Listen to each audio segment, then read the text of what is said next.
And our mission as an initiative, as a group, is to lead scientists to work together across disciplines to study diseases in which proteins misbehave. What are the consequences of proteins that abnormally fold or aggregate? How do quality control pathways in cells handle them or are disrupted by these proteins? How can we use that information to develop therapies? And really, it is thanks to the generous support of Steve Kunkel in the Office of Research in the Medical Center, as well as the Endowment for the Basic Sciences and the chairs of the basic science departments in the medical center, as well as the departments of pathology, medicine, and neurology, that we have the funds to continue as a center during this difficult time. Now, this symposium is quite a bit different from our last 6 symposia. We are not having a full day event. No one wants to be on Zoom all day long. Unfortunately, we're not having tasty treats. You're not having a super high energy poster session where it's hard to see all the posters in one short period of time.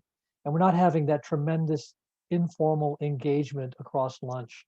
And I'm sorry about that. And I'm sure you all are also sorry about the fact that in this shutdown period all over our country, we're missing out on some aspects of this. But we still will have outstanding presentations today from our inside speakers as well as our outside speakers.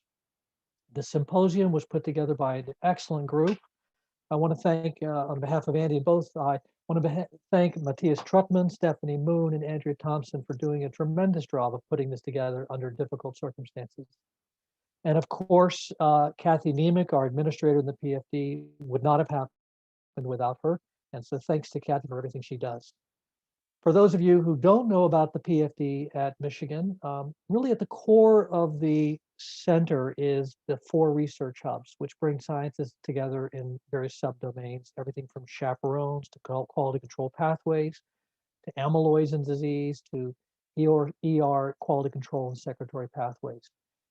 These research hubs are continuing to engage during the shutdown. It's harder, but we are doing it. And they are continuing to develop new ways to look at diseases along the protein folding spectrum. Our mission really is to accelerate science from the basic to translational to actual clinical trials. So essentially, soup to nuts. And toward that, actually, we will today be hearing, before we move into the actual talks, from Andy Alt, who is director of the Center for Chemical Genomics. He'll be providing us information on the resources in the Center for Chemical Genomics and the Michigan Drug Discovery Program. Our center, our university, our medical center are very interested in developing novel therapies for a wide range of currently untreatable disorders, including the PFD. So we're looking forward to hearing from Andy Alt. A couple things that Kathy has put up here. I don't know, Kathy, do you want to bring up these points, or are they pretty obvious? You are muted, I think. Now there is an opportunity at the end of the talks to ask questions. You can either place them in the chat box, or if you have a burning question you need to say in person, you can raise your hand using the hand function, and we will unmute your mic so you can have these comments. We are recording this event, and it will be posted on our website for others to look at over time. I'm way ahead of schedule, but I think there's no reason to delay. Kathy, can I go directly to Andy Alt? Yes. Dr. Alt, your opportunity. All right, great, thank you very much. And I'm going to share my slides here. Please let me know if everyone can see them correctly. Yes, we can see this. Okay, excellent. So yes, thank you very much for your time. I just want to very quickly introduce the Center for Chemical Genomics. So this is, well, actually, first let me introduce myself. Hi, my name is Andy Alt. I'm actually a U of M alumnus. I got my PhD from the pharmacology department here in 2000. After that, I spent my entire career in the pharmaceutical industry until 2018. I returned here to U of M to run the high throughput screening center here at U of M called the Center for Chemical Genomics, and to help with the drug discovery efforts that Henry alluded to. So very quickly, this slide just shows the members of the CCG. We have 6 scientists and an admin on this research team. what we Do do is you we, think you could put it in presentation mode? It looks oh, like I'm we're sorry. just, yeah. Yes.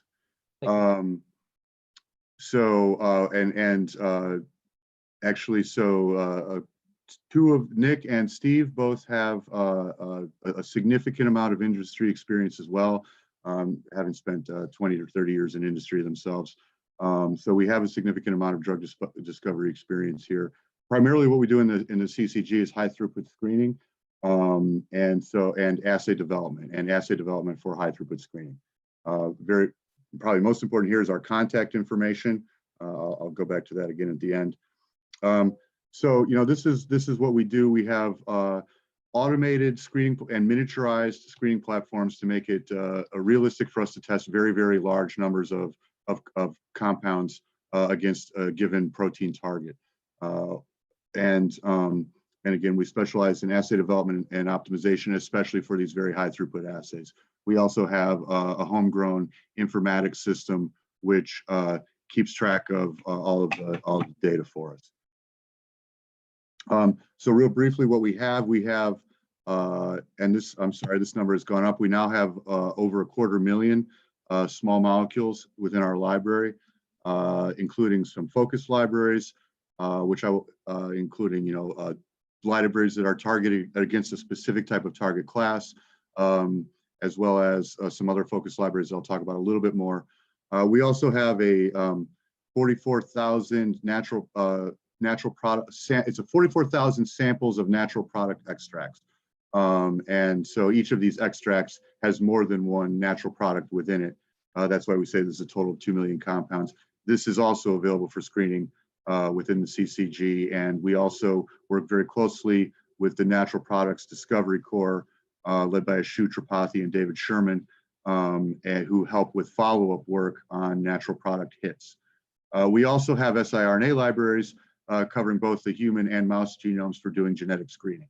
So as we alluded to, probably the biggest reason why people come to the CCG is because they're interested in finding starting leads for a drug discovery project. But there are also other reasons to run screens. For example, many researchers just want a tool molecule that inhibits or activates a given protein so that they can further their research.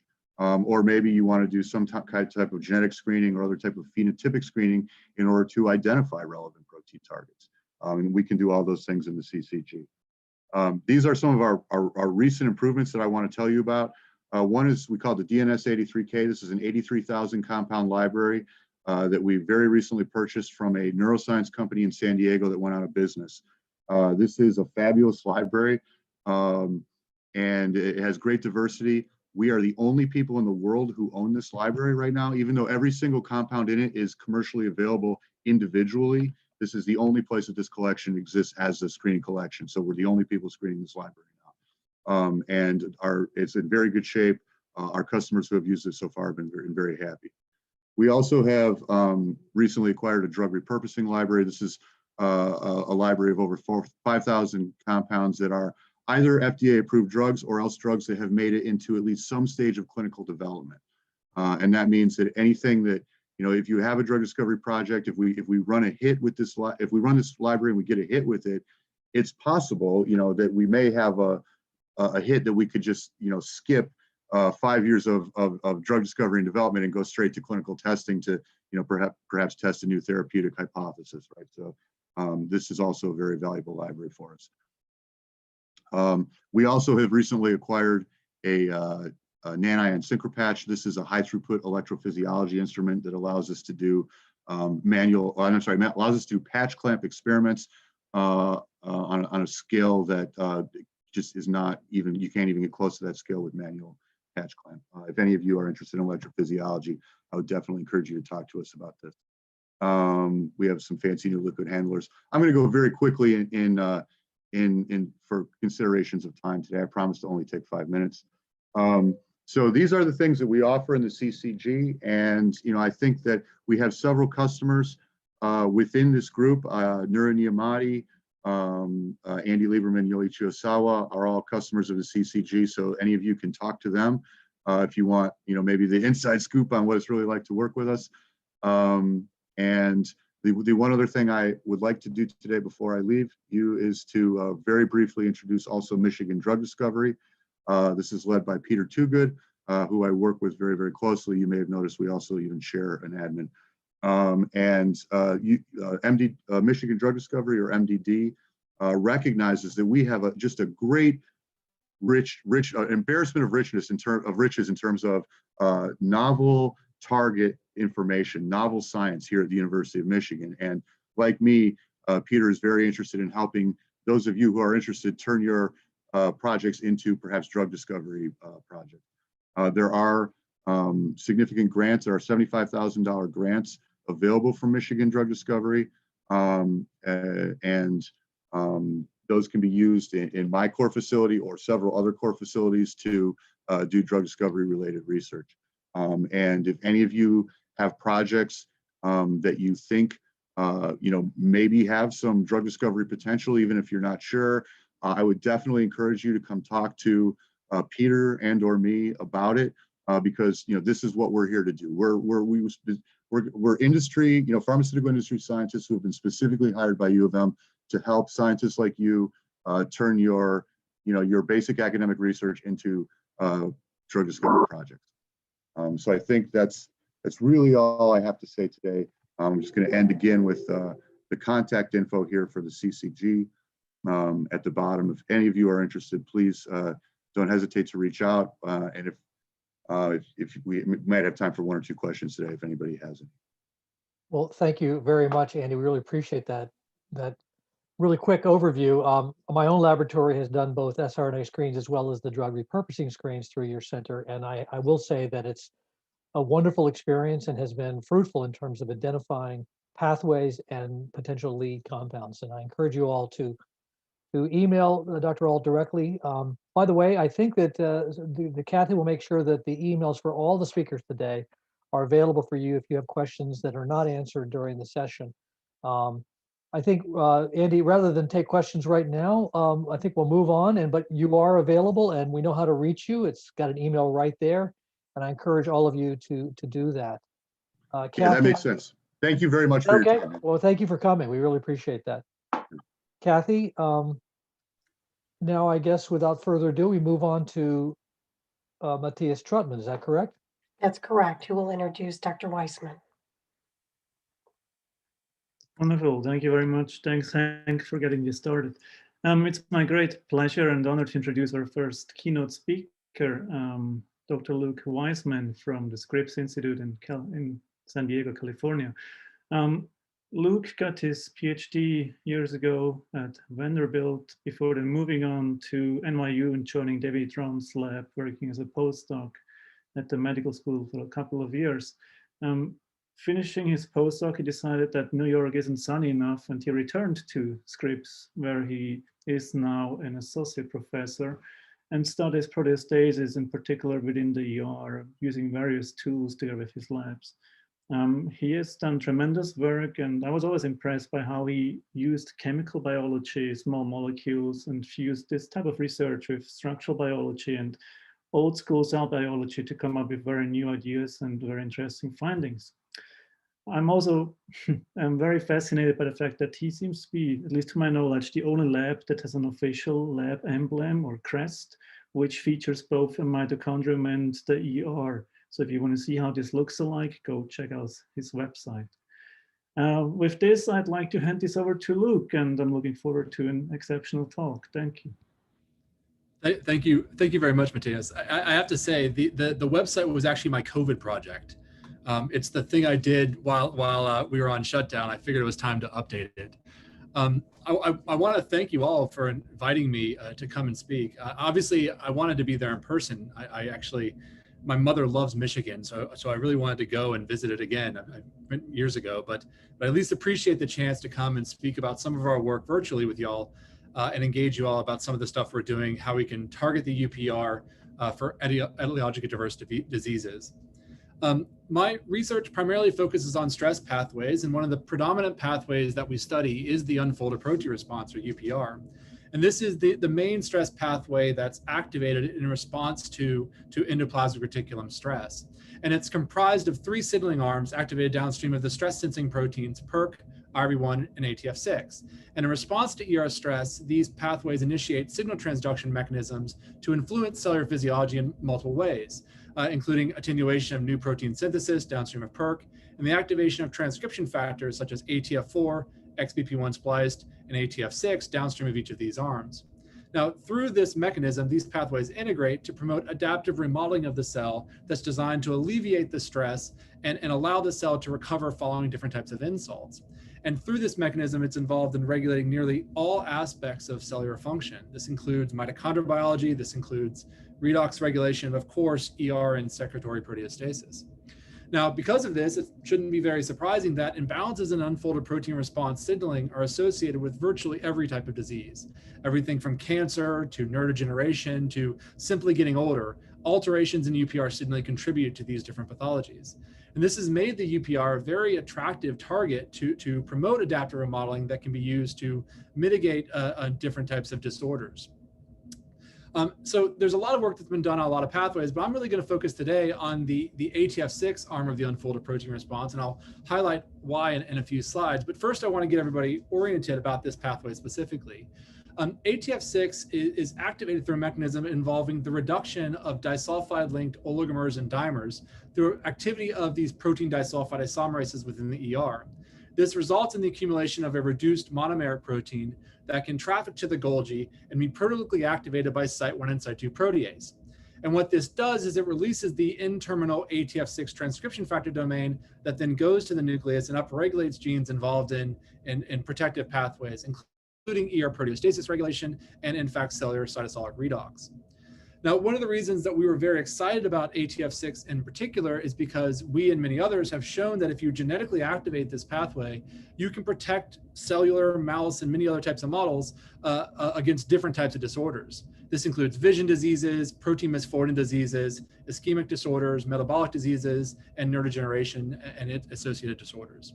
Now, what's interesting about this is, despite the fact that you're turning on the same transcriptional program, the ways that you're protecting can be quite different across these different diseases. For example, we have shown that activating ATF6 genetically results in adaptive remodeling of ER proteostasis to help identify proteins that are aggregation prone, preventing their secretion and downstream aggregation into toxic oligomers. Alternatively, ATF6 activation also promotes antioxidant pathways that can alleviate the oxidative stress associated with ischemic diseases like myocardial infarction or heart attacks and stroke. So one pathway has the potential to influence all these different types of mechanisms of disease, all through this adaptive remodeling. So this really indicates that if you find ways to activate ATF6, you have benefits for multiple different sorts of directions. Further, there's a real clear indication that ATF6 represents a very promising therapeutic target, and this comes from both mouse and human genetics. In mice, if you genetically activate ATF6 in different tissues, it's extremely well tolerated. You don't see any real defects by overexpressing the active transcription factor or activating this pathway. Further, it's actually protective in most of these tissues. Probably even more relevant for therapeutic development is the fact that there are mutations in ATF6 that leave this pathway constitutively active. And these people that have these mutations are homozygous for these mutations. They have impaired retinal development, but this protein is on in every single tissue. So it's on the liver, the brain, the kidneys, the heart, but there's no other phenotypes that are associated with individuals post-development. And so it indicates that you can tolerate ATF6 activation in humans in multiple different tissues after, basically after your eyes have evolved properly or developed properly. This really indicates that it can be both protective and potentially very safe in humans. Now, the problem can become from the fact that it's actually difficult to find compounds that activate ATF6 because there are a number of challenges associated with targeting this pathway. One of them is the fact that ATF6 protein itself has no known ligand binding site. There's no specific sort of lipid or regulatory site that we can target with compounds to activate this pathway. Further, despite long study in this, the mechanism of activation is still poorly defined, and there aren't really clear regulatory proteins that we could pharmacologically target to selectively activate ATF6 without globally disrupting ER function and activating the entire unfolded protein response. So when we first started this, and this is now a few years ago, we really wanted to find compounds that activate this pathway way, but we knew there wasn't a way to really target the mechanism very specifically. So we used a phenotypic-based approach that really prioritized compounds that activated the ATF6 transcriptional program, zeroing in specifically on the idea that we don't really care how we get there, we just want this pathway and this transcriptional program to come on selectively. So we developed a screening platform that allowed us to do this. This includes this luciferase-based reporter that was highly selective for ATF6, which we put into cells, and we could screen over about 640,000 compounds to identify as those that activate ATF6. We could then also counter screen using other reporters of other UPR pathways to remove any compounds that globally activated the unfolded protein response, which would be unfavorable for our downstream applications. Lastly, we used an approach that was referred to as multiplex gene expression profiling, where we could look at RNA levels of ATF6, RB1XBP1, and PERK target genes to identify compounds that selectively activated the ATF6 arm of the unfolded protein response. Now, from this, we ended up with about 79 compounds comprising multiple different structural classes. And through a lot of different work, we've really sort of zeroed in on one class in particular for our first studies, and that is typified by this relatively simple compound called AA147, or as I refer to it, 147. Now, one of the real keys we had to do once we had the compounds, we had to prove that it was selectively activating ATF6. And that proved to be quite challenging, biochemically at least. So what we decided to do instead is we used RNA sequencing and whole cell proteomics to really define how this compound impacts the cellular composition. And from this, we could use these transcriptional profiling approaches established in the lab to show that this compound in cell culture models selectively activates ATF6 target genes relative to target genes regulated downstream of other UPR pathways. Further, in this RNA sequencing, we could show that we're not turning on any other stress pathway or any other cellular adaptation upon addition of this compound. And in fact, we could also show very similar results in vivo. Working with Chris Gombotsky's lab, we injected our compound 2 mg per kg into mice, and we can show we can get nice activation of ATF6 targets in the heart. And in fact, when we take away ATF6 from these mice or use knockout mice, we see no activation. And even when we did RNA sequencing, we could show we could get nice activation of ATF6 targets, but not other pathways. Again, showing high selectivity for ATF6 in these animals injected with the compound. And I should mention that this compound is not limited to activating ATF6 in the heart. We've seen activation in the liver, the kidney, the brain, and many other tissues, really showing that it's got good pharmacodynamics to activate ATF6 in a variety of different tissues. Now, one of the real problems with phenotypic screening, and this is always sort of the bear, is that once you have a compound and you can prove selectivity, which is actually, for these, it's actually one of the more important points, you also have to figure out how the compounds work. And this proved to be quite a challenge.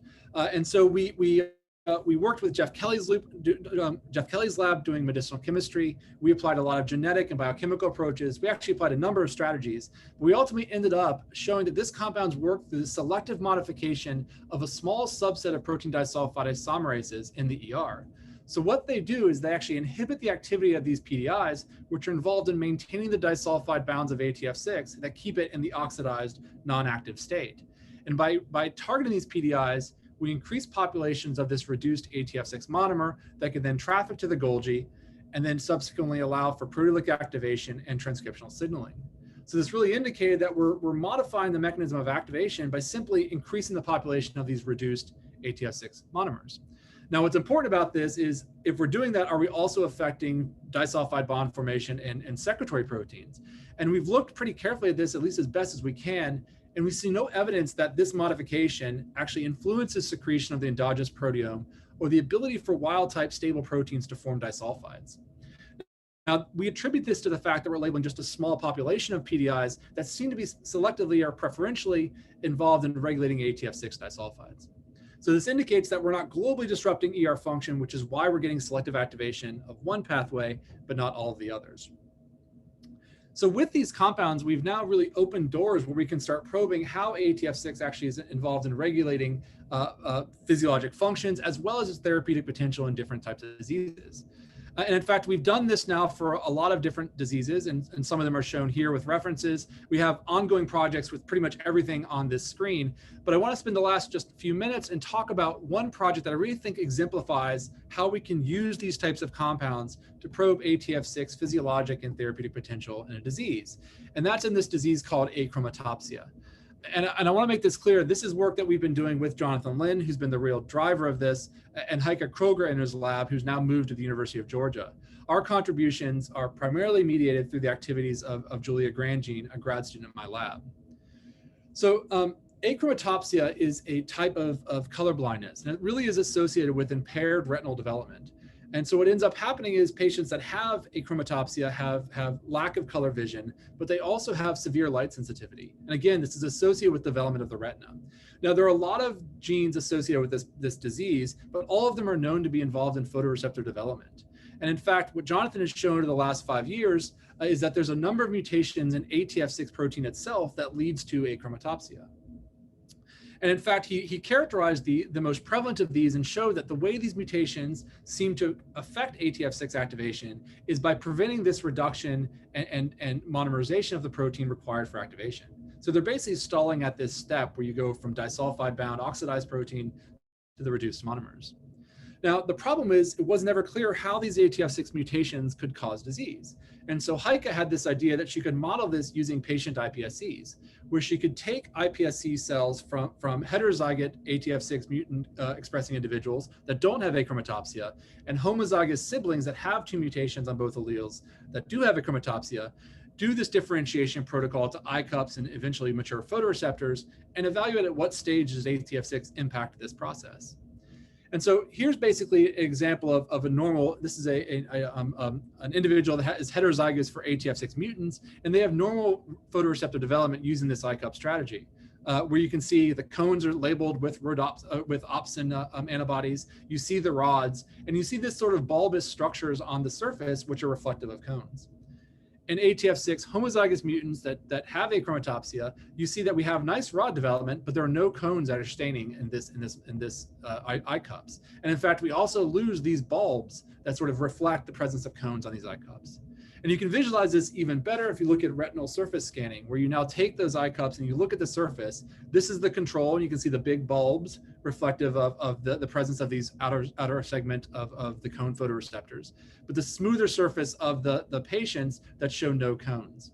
So this indicates that there are defect in cone development, and we could demonstrate that further by looking at RNA-seq profiling, showing that the cone genes, this is a population of cone genes, are repressed in the mutants relative to the controls, indicating that cones aren't maturing properly in these eye cups.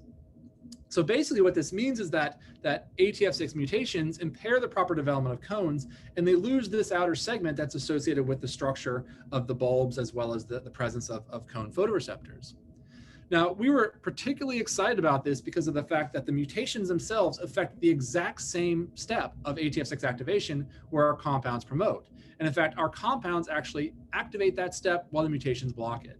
So we thought that maybe our compounds could promote ATF6 activation of these mutant proteins and allow for effective photoreceptor development. And we could demonstrate that when we take 293 cells and we express these ATF6 mutations and we treat them with either an inactive analog compound, RP22, or active compound 147, or DTT, an ER stressor, only with the active compound do we see cleavage of the ATF6 and increased expression of the downstream target GRP78, which is also known as BIP. Further, when we look at iPSCs, when we add our compounds to iPSCs, we can increase expression of ATF6 targets in the iPSCs expressing the mutant protein relative to other arms of the UPR. Again, showing we can get selectivity and activation of this pathway in this context. So then Heike did one experiment where she basically just differentiated these photoreceptors, and at the last 50 days when photoreceptors are maturing, she added either the active compound 147 or the inactive compound RP22. And what she found was that the RP22 controls had the smooth surface predicted for these types of mutant proteins, mutant iPSCs, but we actually recovered bulbs in the 147 treated samples, indicating that cones are present. And we could further demonstrate the increased presence of cones using RNA sequencing, where you can see that cone genes now were expressed to higher levels in the treated relative to the untreated or the control treated samples, really indicating that we've restored cone development by adding 147. So what this really has started to show us is that the problem with retinal development associated with ATF6 is the failure to properly develop these cone outer segments associated with phototransduction. And we demonstrated that using the mutants themselves, but also with 147, which can now stimulate ATF6 and recover this sort of effect. So this allowed us to really demonstrate a new role for ATF6, using both pharmacology and genetics, that allows us to demonstrate its important critical function in cone photoreceptor development. So now with these compounds, I think I've given a brief example about how we can use them to sort of probe different functions. And really we're exploring this now in multiple different models, really evaluating how ATF6 activation can be beneficial in multiple different types of diseases. Further, we've now recently developed RE1 activating compounds that selectively activate protective aspects of this pathway as well, allowing us even more opportunities to probe how pharmacologically activating EPR pathways can reveal insights into the role of this pathway, this signaling pathway in disease states, as well as its therapeutic potential in different types of disorders. So with that, I want to thank the people who did the work. The compounds were really developed by Lars Plata and Christina Cooley, who have now moved on to their own labs. The work I've described from my lab is primarily from Julia Grandjean, although a few other people have contributed as well on different aspects of this.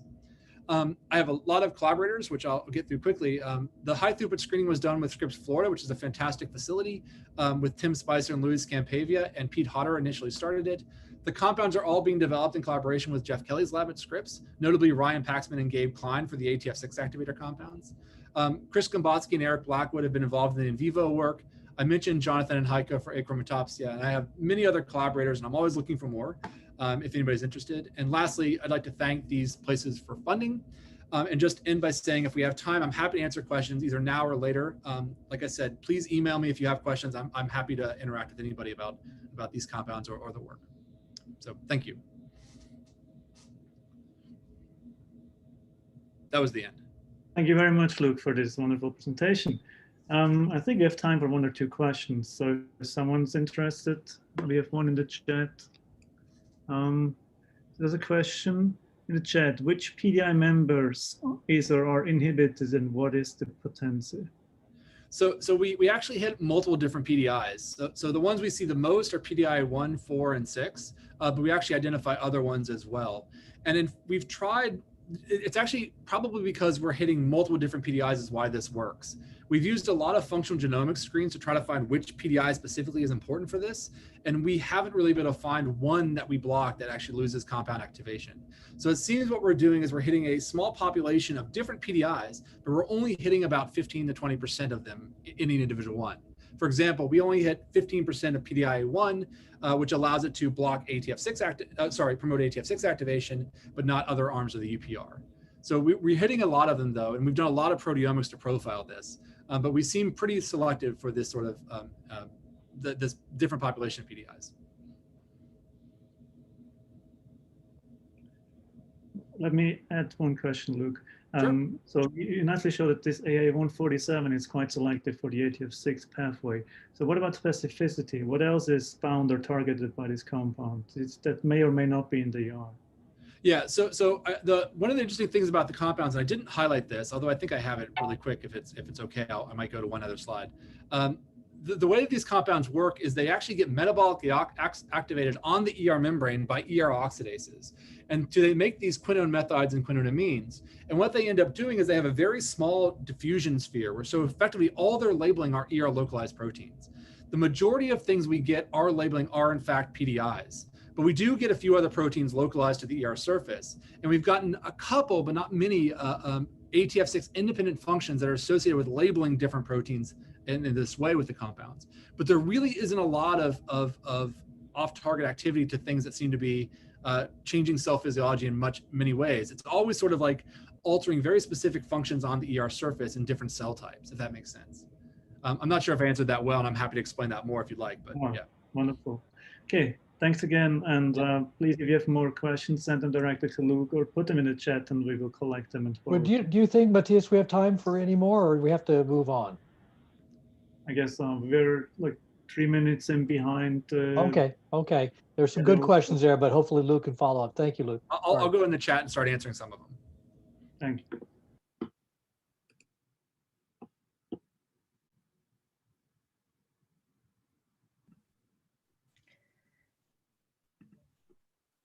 I believe I'm up next, and I have the honor of introducing Dr. Lois Wiseman. She is the Sarah Wynas Newman Collegiate Professor in Life Sciences and Professor in Cell and Molecular Developmental Biology here at Michigan. She started her career doing an undergraduate degree in chemistry and a PhD in biochemistry at Rutgers and UC Berkeley, respectively. She started her faculty career at the University of Iowa and then joined the faculty here at the University of Michigan in 2005. Her work has made significant contributions to the understanding of organelle motility and phosphoinositide signaling. And I find it particularly interesting how her mechanistic work in yeast have led to key insights within human disease and neurodegeneration.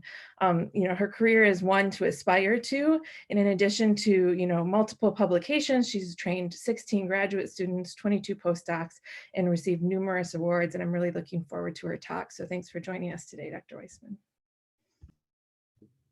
So thank you very much for that introduction.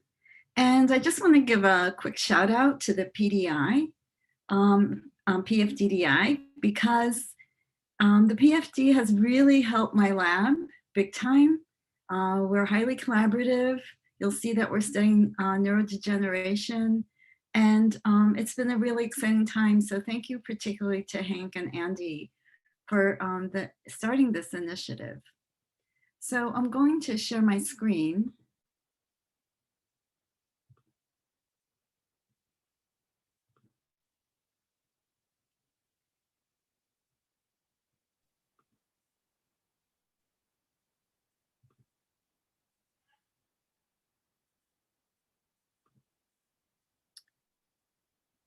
Okay. So what I'm going to do, one second. Okay. So what I'm going to do today is I'm going to tell you about work that we've been doing on whether you can manipulate phosphoinositide lipids as an approach for neurodegenerative diseases. And if I have time at the end, I'd like to share some really exciting results, mostly from my colleague, Karen Reinisch at Yale University, where she solved the structure of our favorite lipid kinase complex.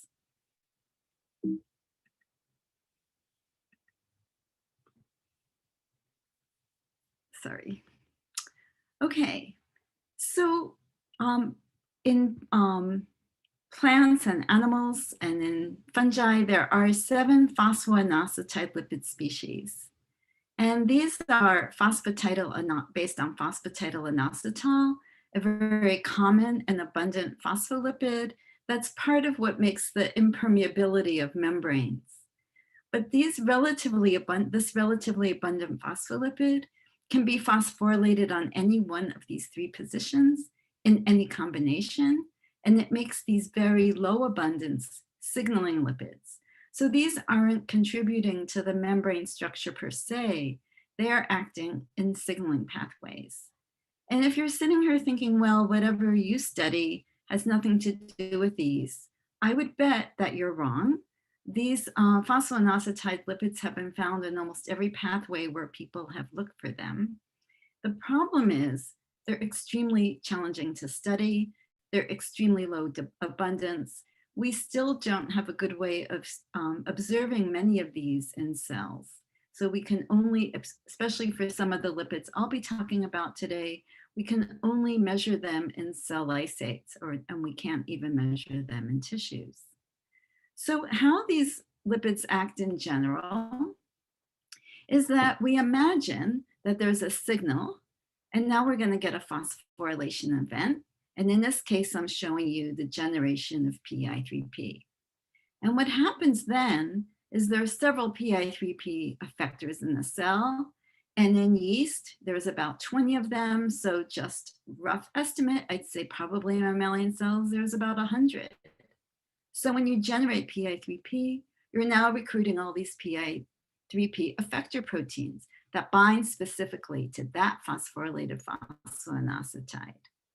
And interestingly for us, one of the PI3P effectors, both in yeast and mammalian cells, is a lipid kinase called Fab1 in yeast, or PIC5, and it adds a phosphate at the 5 position to make PI35P2.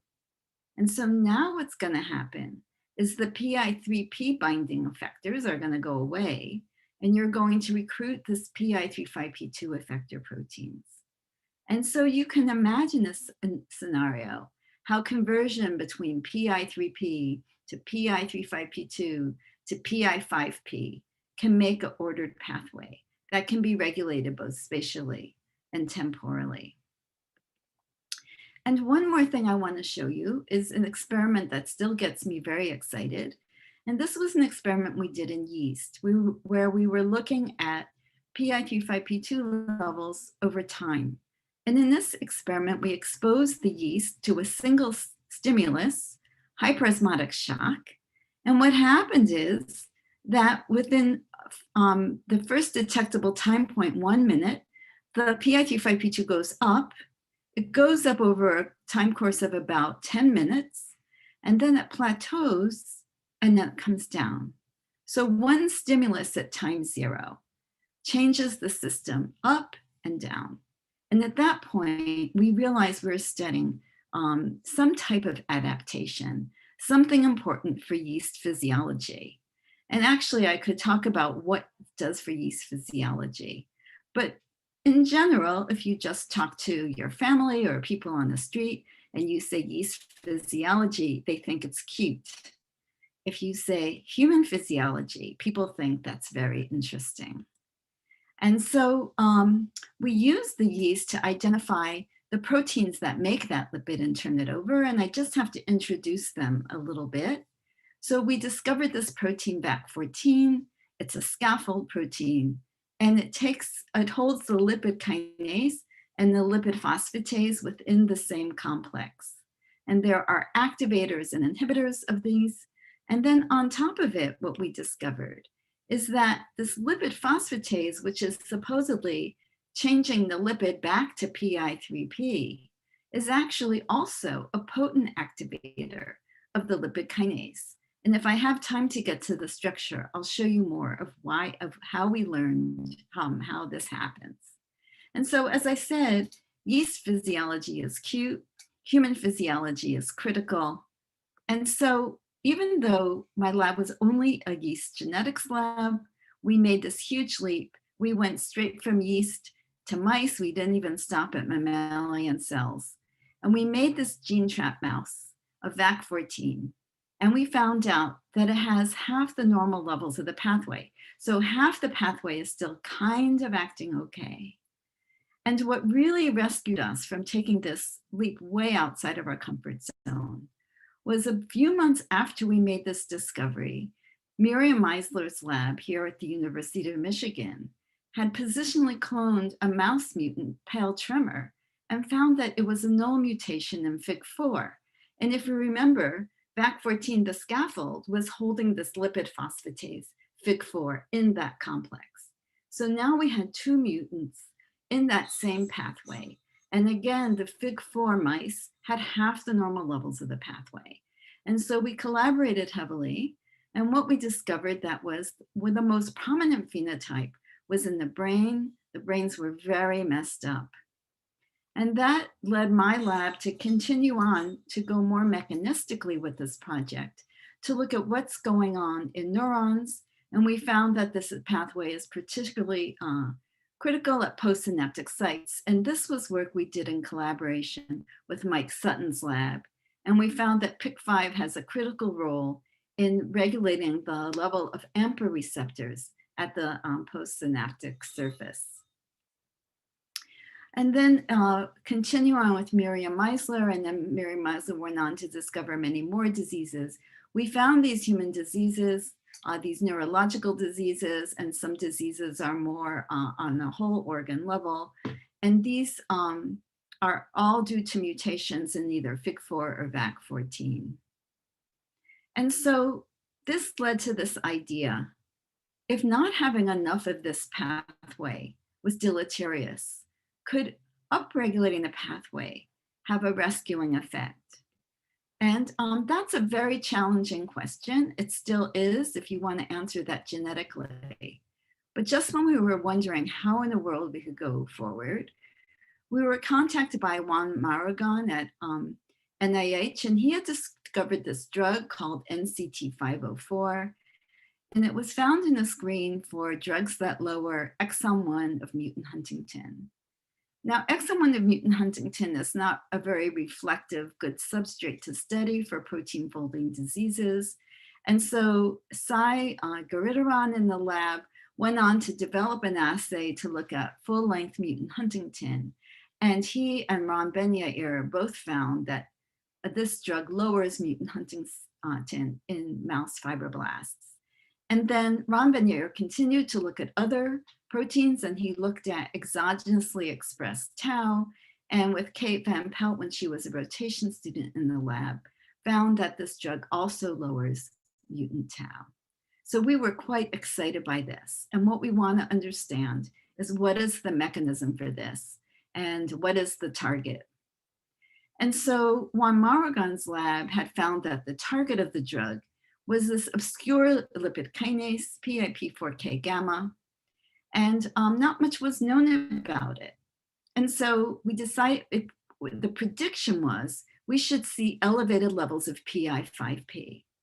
But when we looked, to our surprise, we found elevated levels of PI3P, PI35P2, and PI5P. And so we still haven't made the connection.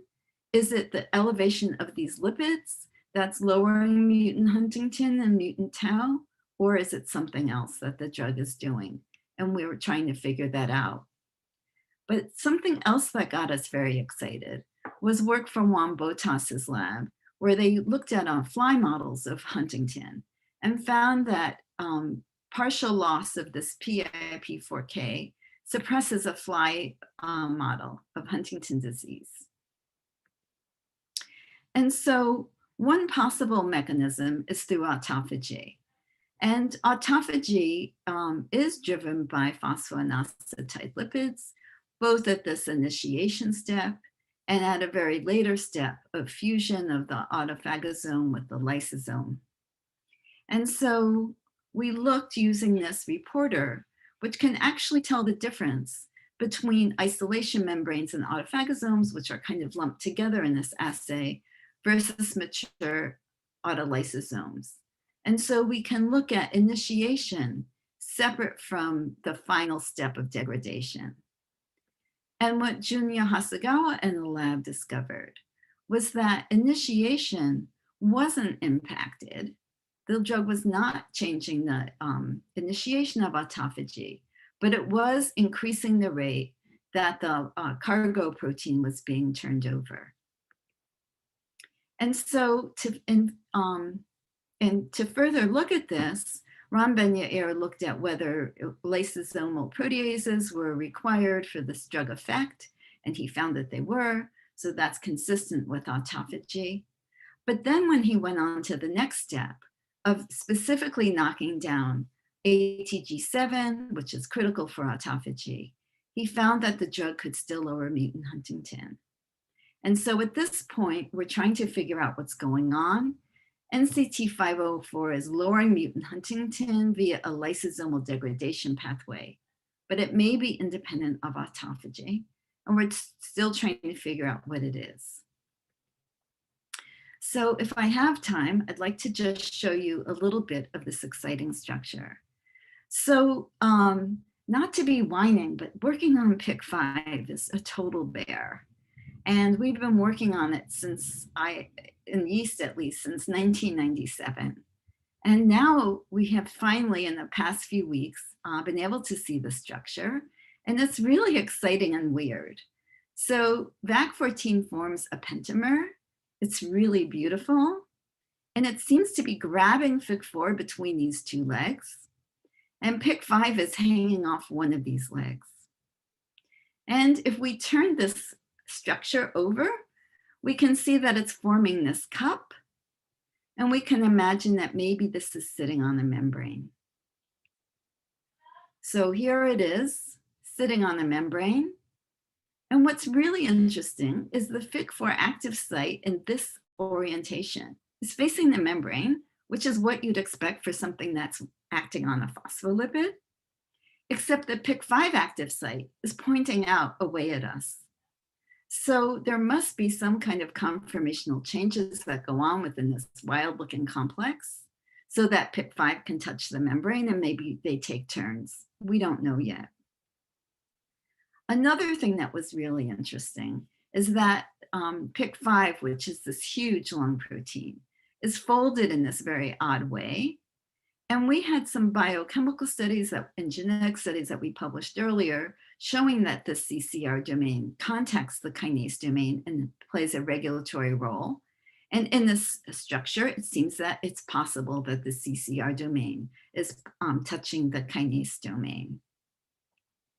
And just to make one more point about the structure, several years ago, Asya Shashiva's lab showed that PIC5 can also act as a protein kinase, and it autophosphorylates itself, and that provides an autoinhibition. And in this study, we found that, that the FIG4 lipid phosphatase activity requires the catalytically active PIC5, implying that PIC5 might also be a protein kinase that phosphorylates FIG4.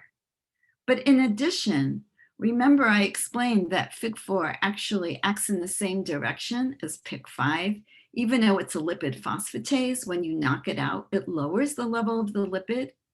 And it turns out that FIG4 is likely a protein phosphatase that can act directly on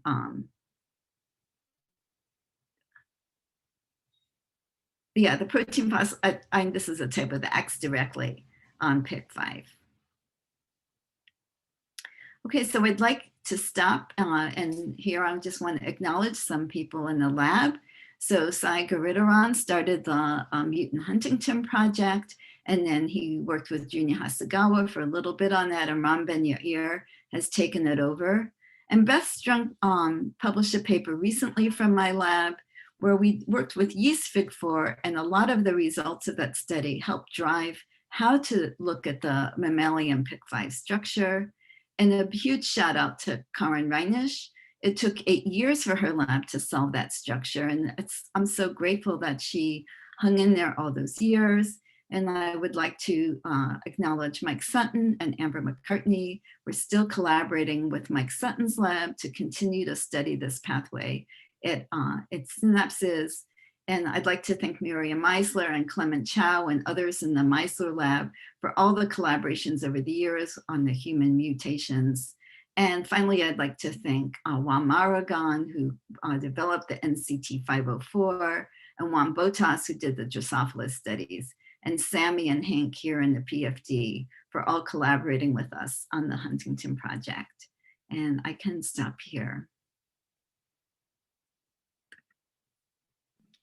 Thanks for a wonderful talk. I'll read the questions out of the chat for you to answer. Dr. Paulson says, beautiful structure, VAC4 is presumably at the membrane. Is it itself lipidated?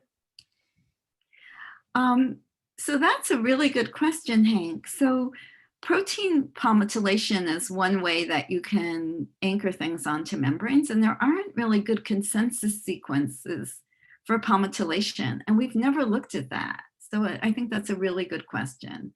It does come on and off the membrane reversibly. And so we don't know how it attaches there. And then one more question before we'll have to move on due to time. Dr. Lieberman asked, does NCT504 activate other forms of selective autophagy such as Mytopogy? Yeah, so we haven't looked at that yet. Right now we're focusing on how is mutant huntingtin being delivered to the lysosome? So that's really what we're looking at right now, but that's another great question.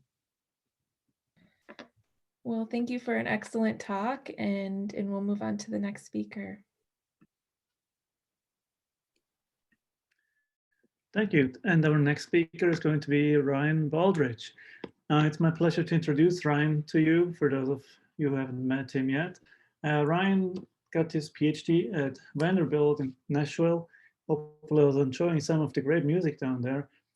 Before then moving on to join Tom Rappaport's lab at Harvard Med School, where he worked on ER and retrotranslocation and actually finally identified this so long elusive retrotranslocon. Ryan joined the U of M in fall 2017 and has ever since continued to work on retrotranslocation and the ERAD system in general, and has made some very beautiful findings using yeast models, recombinant proteins, and other systems. And I'm looking forward to your talk. Ryan, floor is yours. Okay, well, thanks for the very kind introduction. So I'll go ahead and share my screen here. Okay, so I want to start by, of course, thanking the organizing committee for allowing me to talk to you guys today, and for all of you for sticking around to hear what I have to say. So in my lab, the place that we generally start is with nascent polypeptides, right? So nascent proteins are a really unique challenge in a cell. So you essentially have this new peptide and it's dumped off into the cytoplasm, and the question is, then what? Okay, and so this peptide basically has to somehow adopt a final folded functional conformation, and generally it's going to go through a number of folding intermediates to get to that step. Okay, and so cells are investing significant amounts of energy to actually make sure that we do kind of chaperone these proteins to their folded state, but unfortunately this doesn't always work. And in many cases, this is going to result in some of these proteins forming aggregates. And of course, the cells really want to prevent this from happening because it can cause lots of different types of problems, which I don't have time to talk about. So they're going to continue to spend energy to try to deaggregate these protein aggregates. And in some cases it works, in other cases it doesn't. And another major problem that can happen kind of along this protein folding pathway is some of these proteins will end up forming amyloids, which, being at the Protein Folding Disease Symposium, we all know that this is a really devastating consequence for a cell. Okay, and so the general point is, we spend all of this time and energy making proteins, but unfortunately they don't always reach their final folded state, and we have to dispose of them somehow. Okay, and so the way that generally proteins are disposed of in the cytoplasm is by ubiquitinating them, so building these polyubiquitin chains and ultimately targeting them to the 26S proteasome for degradation. And also we can basically target these right to the lysosome as well. So in my lab, we tend to think about protein quality control that's happening at the different organelles. And the place that really all of this starts is at the endoplasmic reticulum. And so the ER is a particularly challenging environment for a misfolded protein, or for proteins to fold. So this is an oxidizing environment, which means that the disulfide bonds are formed and broken and reformed, really as you're folding these proteins. There's glycosylation that's happening constantly within these. And so this is a particularly challenging set of circumstances to fold, along with being integrated into the membrane at the same time. Okay, and so despite all of these challenges, cells generally do a pretty good job at making sure that these proteins are reaching this final folded state. But even in the best of circumstances, you're always going to have lots of misfolded proteins that are around. Okay, and so rather than let these proteins accumulate and eventually cause some sort of lesions that are going to eventually cause disease, eukaryotes have evolved lots of specialized machineries to deal with these misfolded proteins. And so one thing you could do is you could take all of these, you could package them up in secretory vesicles and ship them off to the lysosome. But the way that cells generally deal with these misfolded proteins at the ER is actually by moving them back to the cytoplasm to degrade them at the proteasome. Okay, and so in general, eukaryotes have a bunch of specialized systems that we refer to collectively as ER-associated degradation pathways, or ERAD for short. And so my lab is primarily focused on this little purple protein here. And so this protein is called HERD1. It's an E3 ubiquitin ligase. And HERD1 doesn't function on its own for the most part. It generally is associated with a number of other proteins. And the basic function of this system is to take these misfolded proteins, so this blue squiggly thing here, it has to recognize these proteins. It has to retrotranslocation them back to the cytoplasm. It has to ubiquitinate them. And then a AAA ATPase complex that's based around the CDC48 extracts these proteins from the membrane and will ultimately deliver them to the 26S proteasome for degradation. Okay, and so the ERAD system has, it was identified, almost 30 years ago now. So there's been a lot of work from many labs that have gone into our understanding of these systems. And, of course, so in yeast, the system is really best understood. And so we know that it can deal with both soluble luminal proteins and also integral membrane proteins. And also within mammals, we know lots of soluble luminal proteins and also integral membrane proteins that are substrates of this system, right? And so if you look through this list, this is essentially a murderer's row of important proteins within the cell. Okay, and so despite having kind of like decades of work going into the system and lots of different substrates that we know can be recognized by this system, we actually have no idea what this system recognizes within these proteins, right? And so the features that target all of these proteins for degradation are, largely unknown. And so features that target something for degradation is something that we would call a degron. Okay, and so there are lots of different types of degrons. So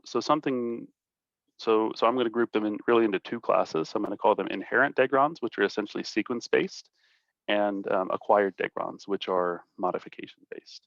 Okay, and so sequence-based degrons, so these are all examples of sequence-based degrons. So in this first example, we just have a totally misfolded protein, and there's some sort of chaperone or E3 ubiquitin ligase that will recognize this, ultimately directing it to the proteasome for degradation. In other cases, we have essentially very specific motifs. So a good example of this would be PPXY motifs. And generally, these PPXY motifs would be buried within the internal structure of a protein and maybe some sort of, maybe the cell gets heated up and the protein unfolds a little bit, exposing this motif for the E3 ubiquitin ligase to recognize it, ubiquitinate it, and ultimately degrade it. And in other cases, we could have, oligomeric complexes that are not present in the proper stoichiometric amounts. And these interfaces where these oligomers are coming together, could be very clean substrates for E3 ubiquitin ligases.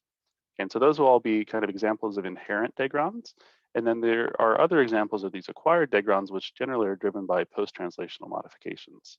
And so I think the best example of these acquired degrons would be the cyclins. So cyclins being involved in the cell division cycle. Most of these proteins are actually phosphorylated at some point, and this phosphodegron is recognized by a specific set of E3 ligases that target them for degradation. Okay, and so the ERAD system is a pretty, it's a relatively unique system because it really needs to have such a broad specificity. It needs to, as far as we know, just about anything that's misfolded within the ER can become a substrate of the ERAD systems. So it needs to be very generalizable, but it also needs to be specific, right? So it shouldn't be recognizing proteins that are properly folded, but somehow needs the ability to recognize anything that's unfolded, right? And so based on the work that's gone into the system for years, there's no clear, clean, this is the sequence that drives something to ERAD. And at the same time, it really needs to be very a robust system that's pretty flexible. So if you imagine the different protein loads that happen in different types of cells, so like a secretory cell is going to have a tremendous protein load that's coming through the secretory pathways, starting at the ER. Okay, and so what we want to do really is we want to define what the degrons are for this ERAD system. And the approach that we're using is we're essentially using this really interesting tool, which is called a tandem fluorescent timer. And so a tandem fluorescent timer is two fluorescent proteins that are coupled together. And generally they're proteins that have very different maturation rates. Okay, so in this example, we have a superfolder GFP. You can see that it matures, the chromophore matures very quickly. So it's almost completely mature within 30 minutes. Whereas the M cherry, on the other hand, can take, in some cases, several hours before it actually matures all the way. And if you imagine attaching this tandem fluorescent timer to a unstable protein, so say something that has a half-life of, about 30 minutes, so right here on the graph, if you come up and you take a look at the ratio between the M cherry and the GFP, you can see that it's very low. And so if you took a protein that had a very long half-life and you came right here and you look at the ratio at that time point, you can see that the ratio is very high. So the ratio between red and green essentially gives you a readout for the stability of an individual protein. And so, so what I'm going to tell you now is the work that we're actually doing in the lab. And so this work is all driven by a tremendous postdoc in the lab named Rachel Plum. And what Rachel wanted to do was to take this tandem fluorescent timer and see if we could use it to identify substrates of the ERAD system. And so what Rachel did was she took this ER targeting sequence, so a signal sequence, and coupled it to a tandem fluorescent timer. So in this case, we have M cherry and GFP fast, which is a version of GFP that folds more efficiently in the endoplasmic reticulum, and attached a ER retention signal to the C-terminus. Okay, so if you take this and you put it into budding yeast and it goes into the ER, you get some, and this is using flow cytometry, so you get some spread of M cherry to GFP ratio. Okay, and so the next thing is, if we take it and we put it onto a known, a bona fide ERAD substrate, so in this case we have KHN, so this blue misfolded protein here attached to this timer, and we put this into yeast, you can see that the M cherry to GFP ratio is lower, right? So we do have a clean, relatively clear separation, so this timer does work in the ER.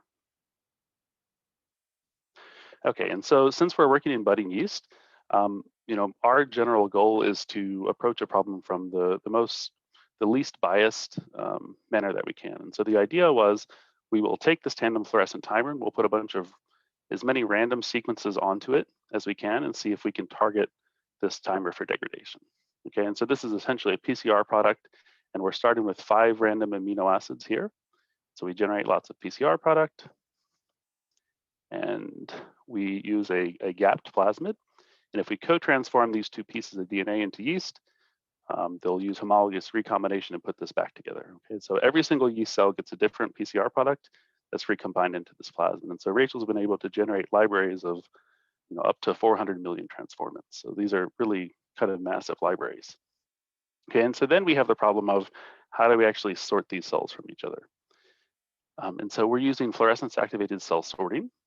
And so I'll remind you that we can basically sort cells based on their fluorescence, and the yellow cells here have both red and green because the red fluorophore has had time to mature. So that means that this construct is stable. Whereas this cell down here, which is green, the red fluorophore is not having time to mature. So the cells, this is telling us we have an unstable protein. And the reason that we're starting with 5 amino acids is this is essentially almost as much sequence as we can completely cover. Okay, and so we have a really major assumption here, and that is that 5 amino acids in a linear motif is going to be enough to drive something for degradation. And based on a lot of the work that we've done so far, it is enough. Okay, so if you consider the potential diversity within the system, so with 5 amino acids, there are 3.2 million potential variants. If we went to 7, this would be 1.3 billion. And if we had 10 amino acids in all of the possible combinations, this would be 10.2 trillion. Right, so this is why we started at 5 amino acids. Okay, and so I'm going to show you some of the early work that Rachel did. And so here we're taking a look at this ER tandem fluorescent timer, which is the non-substrate. You can see again, on the X we have the M cherry to GFP ratio. If we put the KHN, so the ERAD substrate in, we have a lower ratio. And then this is made with one of the early libraries that Rachel generated. And so this one only has about 1.2 million transformants. So we're not covering the entire sequence space, but the idea was we just wanted to basically see if we could actually pick degrons out of the system. Okay, and so what Rachel did was she generated this library and then went to the cell sorter and sorted cells from this really low population over here. Okay, and she pulled out a number of different sequences, but I'm just going to tell you about one of them. Okay, so now we're back over here. And in blue, we have the KHN, which is the ERAD substrate, and red is the fluorescent timer. And kind of buried behind the red is what I'm going to call Degron A. So this is just one random sequence that she pulled out. When she chases these cells with cyclexamide, you can see that we actually start to get separation between this non-substrate in red and the KHN in blue, and you can see the degrons falling somewhere in the middle. Right? And so I'll remind you, this is only 5 amino acids that's appended to the front end of this timer. And so, whether or not 5 amino acids is really enough, that's what we wanted to know. And so the other thing that she noticed was, this 5 amino acids, we could never get things that were quite as unstable as KHN. Okay, so Rachel went in and essentially just repeated that degron. Right, so again in blue, this is the ERAD substrate, and red is the non-substrate, and then this light green here is with just the 5 amino acids, and then she just repeated it twice, or repeated it 4 times, and you can see it actually drives the stability of this peptide down. And so that suggests to us that the screen actually is working, and she actually is able to identify degrons. And now it's really a matter of scaling this up.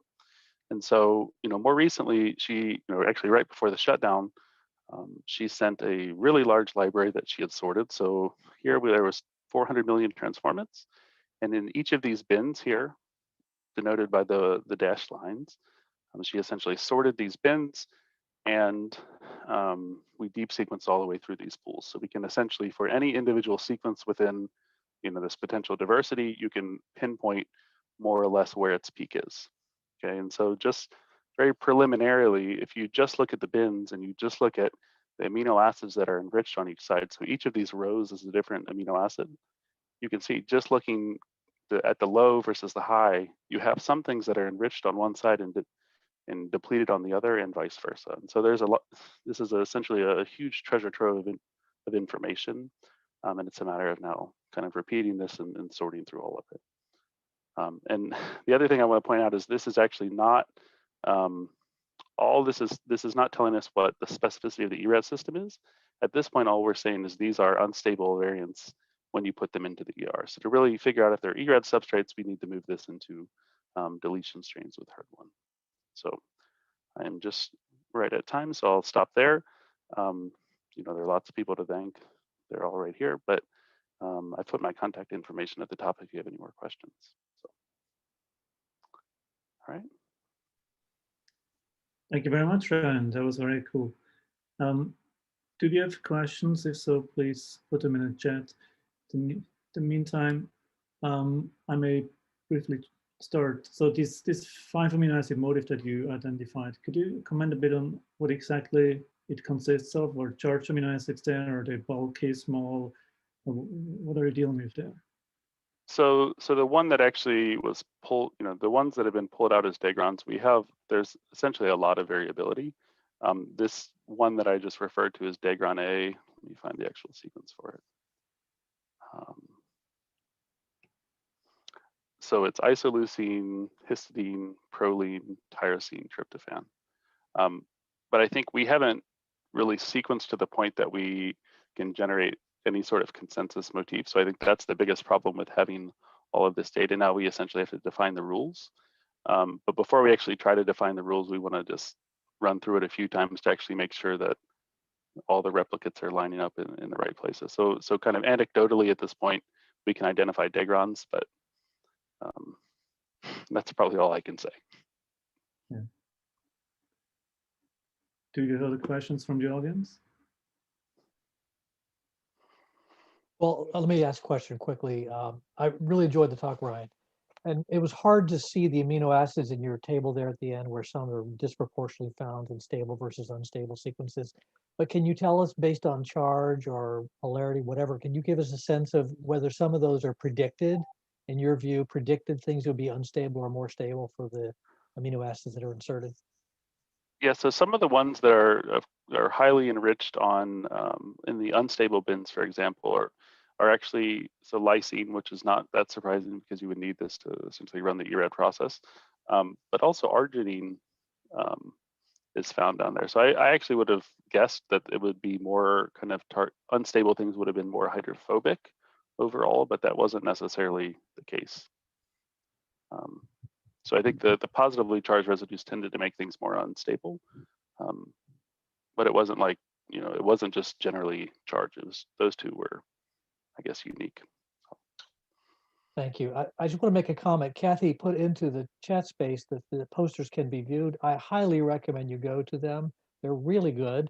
And I will say right now, those of you who reviewed posters, please try to give feedback to the poster presenters about the work they've done. And I'm sure they would appreciate that very much.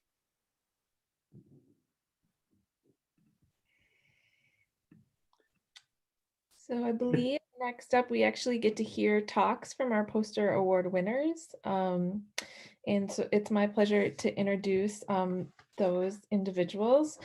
First up is Dr. Julie Gerson, who's won the poster for the postdoctoral category in Dr. Hank Paulson's lab, and she'll be presenting her work entitled Ubiquilin 2 Exacerbates Tau Toxicity in Vivo. Thank you. I will share my screen.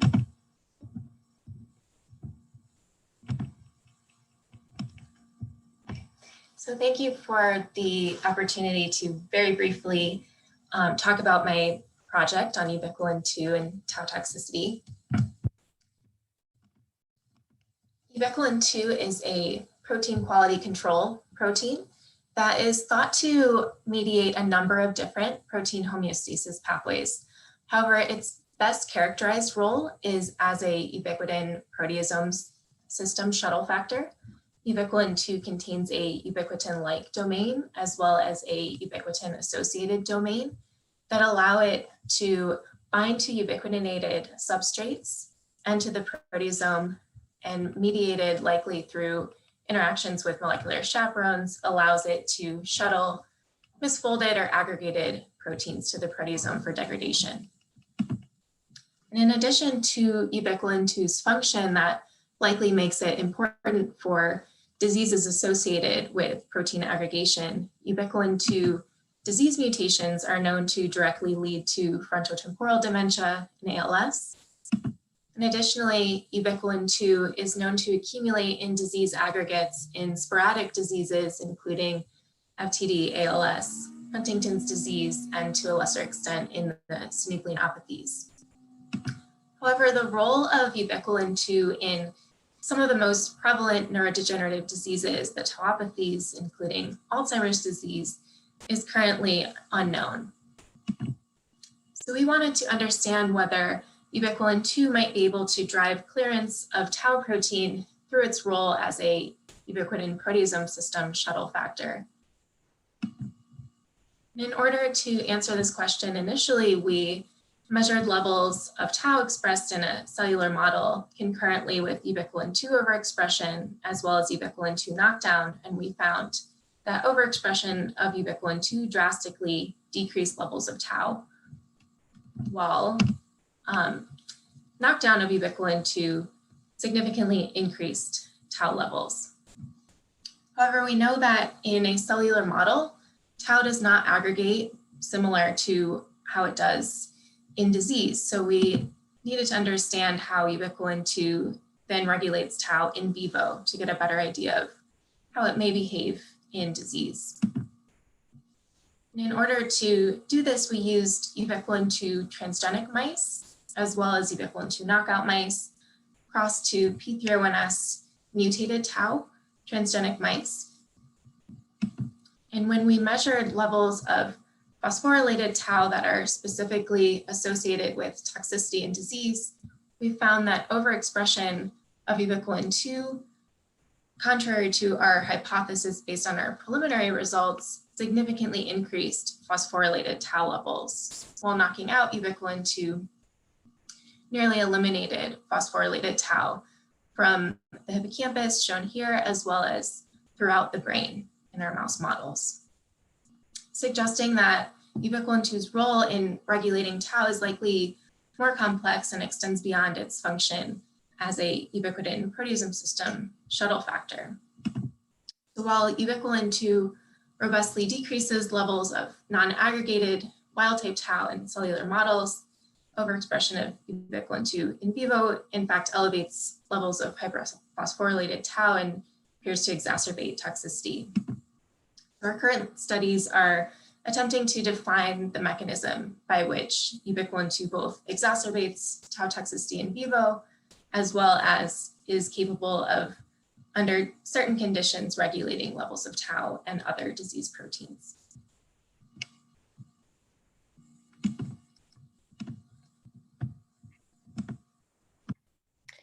Thank you, that was excellent. Next up is the winner in the best poster category for graduate students. And this is Suman Kim from Sammy Bermada's lab, and she'll be presenting her work on Torsion A in neuronal nuclear pore complex biogenesis.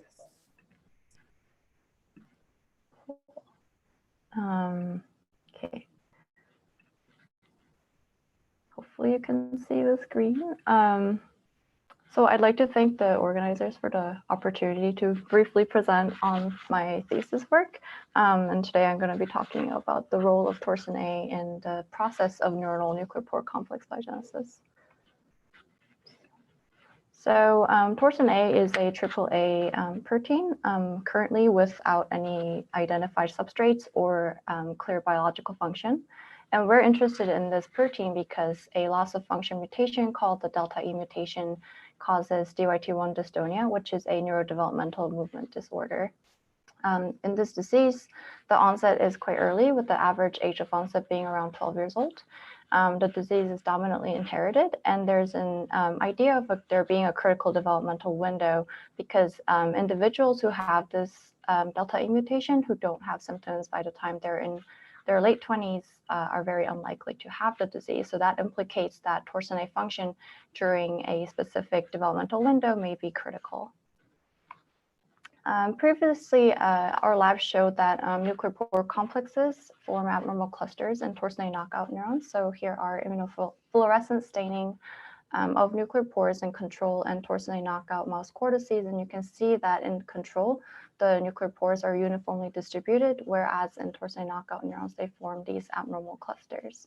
And that really drove my thesis work, trying to understand how loss of Torsion A could lead to these clusters, what these clusters are, and whether these nuclear pore complex abnormalities could be, contribute to the underlying molecular defects of the disease.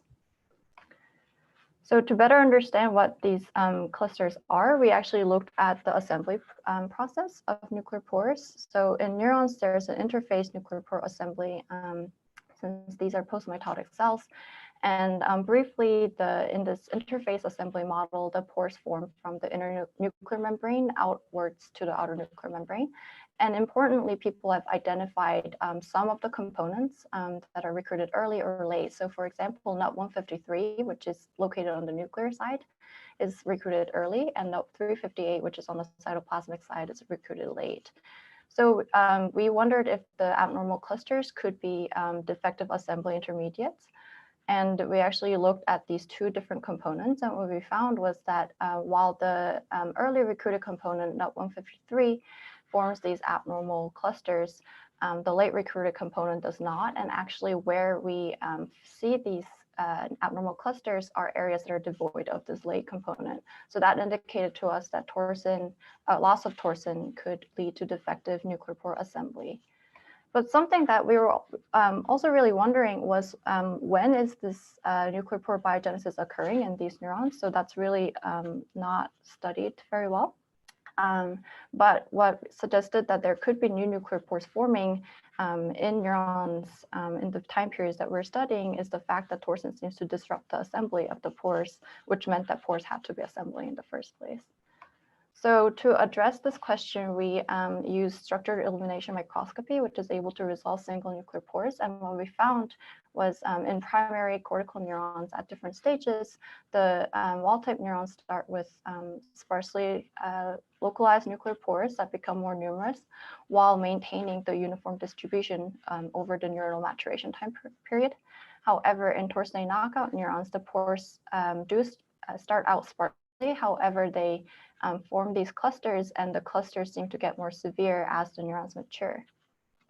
But what was really interesting was when I quantitated the nuclear pore density by actually counting the nuclear pores, I didn't see any differences between the wild type and Torsion A knockout neurons in the density at any of the time points. So that to us suggested that while there is indeed nuclear pore biogenesis occurring as neurons mature, Torsion doesn't seem to affect the overall number, but rather only affects the localization. So just briefly, Torsion seems to play a role in neuronal maturation, during which there's upregulated nuclear pore biogenesis. On one hand, it affects the formation of individual pores, and on the other hand, it seems to affect the localization, but not the number, which is really interesting because there's really nothing known about what regulates nuclear pore number or localization in really any system. So with that, yeah, thank you to my mentors. And if you have any questions, please feel free to reach out to me. Thanks. Yeah, thanks for an excellent talk. I wish we could have had time for questions after each of these, but if you do have questions, please put them in the chat and the speakers can can address them, or feel free to reach out to each individual speaker. Lastly, we have Shayna Mason, who won Pest Poster in the Junior Faculty and Staff category. Shayna is a research laboratory technician in the lab of Eva Feldman, and will be presenting her work on assessing cell survival in immunosuppression, efficacy, and intracranial human neural stem cell transplantation using bioluminescence. Let me just get this pulled up here.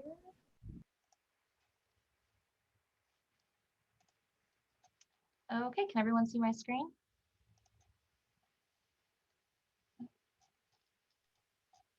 Yes. Yep, we can see it. Thanks.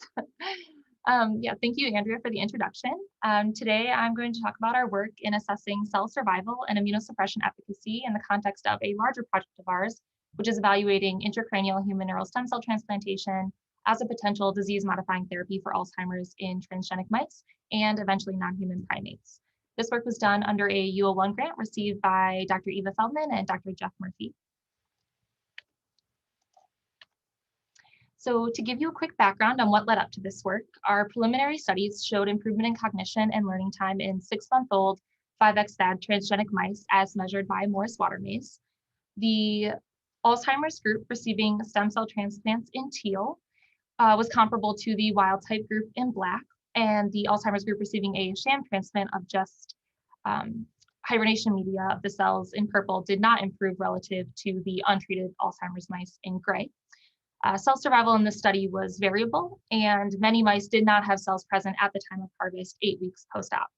And what I want to talk to you about today is the technical challenges that we encountered during these early studies, because we fortunately received a supplemental grant to investigate them separately from our efficacy studies. So today I'm going to focus on 2 of these challenges, both of which stem from the fact that we were not seeing stem cell survival for our full study timeline of 8 weeks as assessed by terminal IHC. So first is immunosuppression. We were using daily tacrolimus for 2 days pre-transplantation and for the duration of the study, with daily adjuvant mycophenolate mofetil or CellCept for 2 days pre-transplantation and 7 days post-op. Because the cells weren't surviving the full 8 weeks, we wanted to try other immunosuppressants before transitioning to our efficacy studies in our transgenic AD mouse models. And second, we wanted to establish a method for monitoring these cell viabilities in vivo, not only to monitor cell survival in real time, but also to compare the potential immunosuppression regimens without having to only rely on end time point IHC. So using a lentivirus, we transduced the stem cells to express luciferase and GFP reporter genes, and we have validated that expression in vitro, which you can see on the left at various MOIs. We then transplanted these cells in mice and performed bioluminescence imaging to measure cell viability in vivo at various time points using an IVIS spectrum platform by Perkin-Elmer. Prior to each imaging session, the mice are injected with IP luciferin, and that catalyzes a reaction that converts D-luciferin into oxyluciferin and bioluminescent light, which is then captured and measured by the machine. 2 imaging control groups were included for BLI validation, which you can see on the right here. So we have a dead cell control group, and which was a heat shock modified version of our cells with contralateral live modified cells here. And then an unlabeled cell control group with the unlabeled cells and again, contralateral labeled modified cells. So these controls just validated that our BLI signal resulted only from viable unlabeled or viable labeled cells. And then we moved on to our immunosuppressant comparisons. So our luciferase and GFP modified stem cells were administered to 8-week-old C57 black 6 wild type mice. 360,000 total cells were administered via 3 bilateral Fimbria fornix injections to groups receiving various immunosuppression protocols. So from top to bottom, we have a non-immunosuppressed group, daily tacrolimus at 5 mg/kg IP, daily tacrolimus combined with weekly monoclonal antibodies to CD40L and CD4, the antibodies at 20 mg/kg IP, and then once weekly monoclonal antibodies, the same as above, but without the tacrolimus. Robust BLI signal was visible in all groups at post-op day 2, indicating successful transplant, but by post-op day 7, signal nearly disappeared in mice receiving no immunosuppression, and by post-op day 21, signal in the tacrolimus alone group also nearly disappeared. Importantly, robust signal was seen throughout post-op day 56 in 100% of our TAC plus monoclonal antibody groups and 100% of the monoclonal antibody alone group, but not the TAC alone group. So monoclonal antibodies enabled human neural stem cell survival for at least 8 weeks in vivo in these wild type Black 6 mice. We were really excited about this because tacrolimus is not always well tolerated in mice nor patients. So a transition toward monoclonal antibodies as immunosuppressants might be advantageous in stem cell therapies. And it also requires only weekly injections of antibodies instead of the daily injections of tacrolimus, which is also advantageous for behavior testing and time and cost. We did confirm this data by IHC as well. You can see a mouse with BLI signal at 6 weeks on the left, stained with HUNU for our human stem cells and expressing GFP. And then on the right, a mouse with no BLI signal at week 6 and no cells by IHC.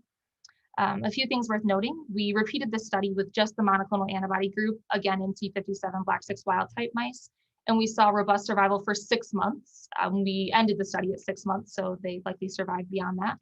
And we're currently confirming that data by IHC, so I haven't included those images here. And then a separate BLI study is currently underway in the transgenic 5X SAD mice using the CD4 and CD40L antibodies in hopes of replicating this same data in an AD mouse model before moving on to our efficacy studies. And I just want to acknowledge all the members of the Feldman Lab for their contributions to this work, especially Dr. Lisa McGinley, who's the PI of this project. Also, Dr. Jeff Murphy and his entire lab, who helps with the study design and performs all of the behavior for these many, many studies. And just as a note, Emily Glass, also from the Murphy Lab, has a poster online for the symposium that discusses our behavior in more detail. So you might want to check that out as well. And feel free to email me with any questions. And thank you for your time. Thank you so much, and congrats to the winners. And that was really a tour de force and highlights a lot of the excellent work. Please check out the other posters. They're great.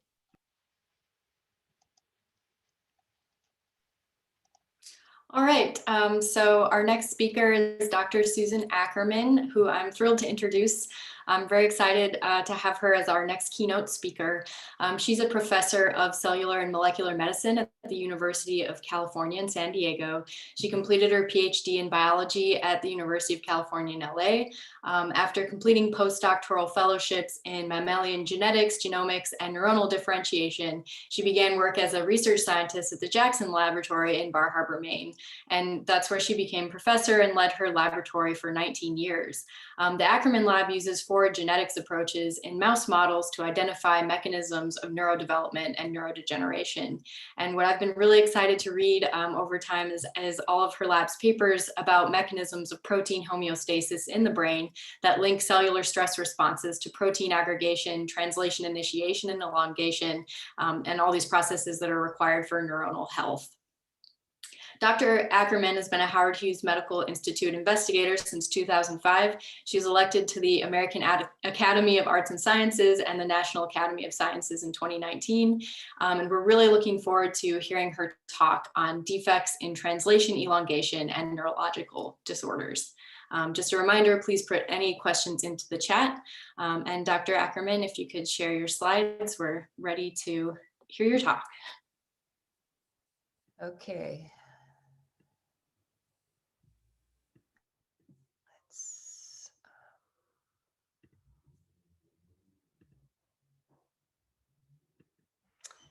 Can you see them? Yes, great. Looks great. Okay, good.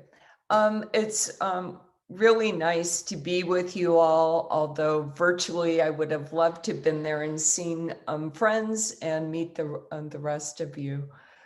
But thanks very much for the invitation. And today what I'd like to do is just tell you a few small vignettes of how we have used forward genetics in mice to discover novel pathways underlying neurodegeneration. And in particular, I'm going to focus on the pathways that we're most actively working on, that is in disturbances of mRNA translation. And then further focus on how we're using mouse genetics to really do unbiased screens for modifiers of these translational defects. So what I mean by modifiers are genes that will change either the penetrance or the expressivity of a given phenotype. And again, we're focusing on finding modifiers that alter the neurodegenerative phenotype in mice that have translation defects. And we've really focused this screen on making use of the multiple inbred mouse lines that are available. And I really like this approach because these inbred lines, while they're genetically identical, they have millions of SNPs, indels, copy number variations between different strains. And most of these differences are likely to be hypomorphic alleles. And I think this mirrors the human situation fairly readily. And so basically what we can do with these lines is to take whatever mutation we're interested in, it's on a given genetic background, cross it to different backgrounds, look for changes in phenotypes, and then work to do positional cloning to find the polymorphism in specific polymorphism and specific gene that acts as a modifier. So the first story I want to tell you about is one of mRNA translation of Fidelity. And this is Fidelity that is largely controlled through the tRNA aminoacyl synthetases. So we know that tRNA aminoacyl synthetases are the enzymes that will recognize their cognate tRNA and then also recognize the cognate amino acid to charge onto the tRNA. And it's this last step where problems can occur most readily. And these enzymes can have problems discriminating between amino acids that are very similar in size or charge. And when this happens, if it's not repaired, this wrongly charged tRNA will bring in the wrong amino acid at a given codon in a protein. And we got interested in this years ago when we were doing a forward genetic screen looking for recessive mutations that led to neurodegeneration that was accompanied by misfolded proteins. And we came upon one particular mouse, the sticky mouse.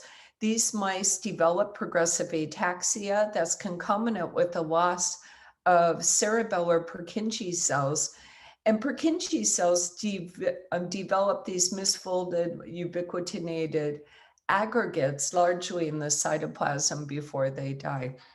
We went on to identify the mutation in these mice as a point mutation in alanine tRNA synthetase. And it was in the editing domain of this synthetase. So many of these synthetases have discrete editing domains that are thought to hydrolyze the mischarged tRNA through mechanisms that we don't totally understand. So this was exciting. It was a novel model for neurodegeneration and mistranslation. We went on to ask whether these mice, whether we could identify modifiers of this particular mutation using our strategy crossing two different inbred lines.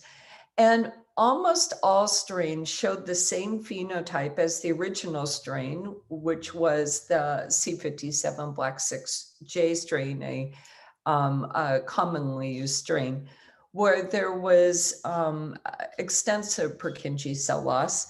But we found two related strains, CAST and CASA, that are highly polymorphic with these other strains.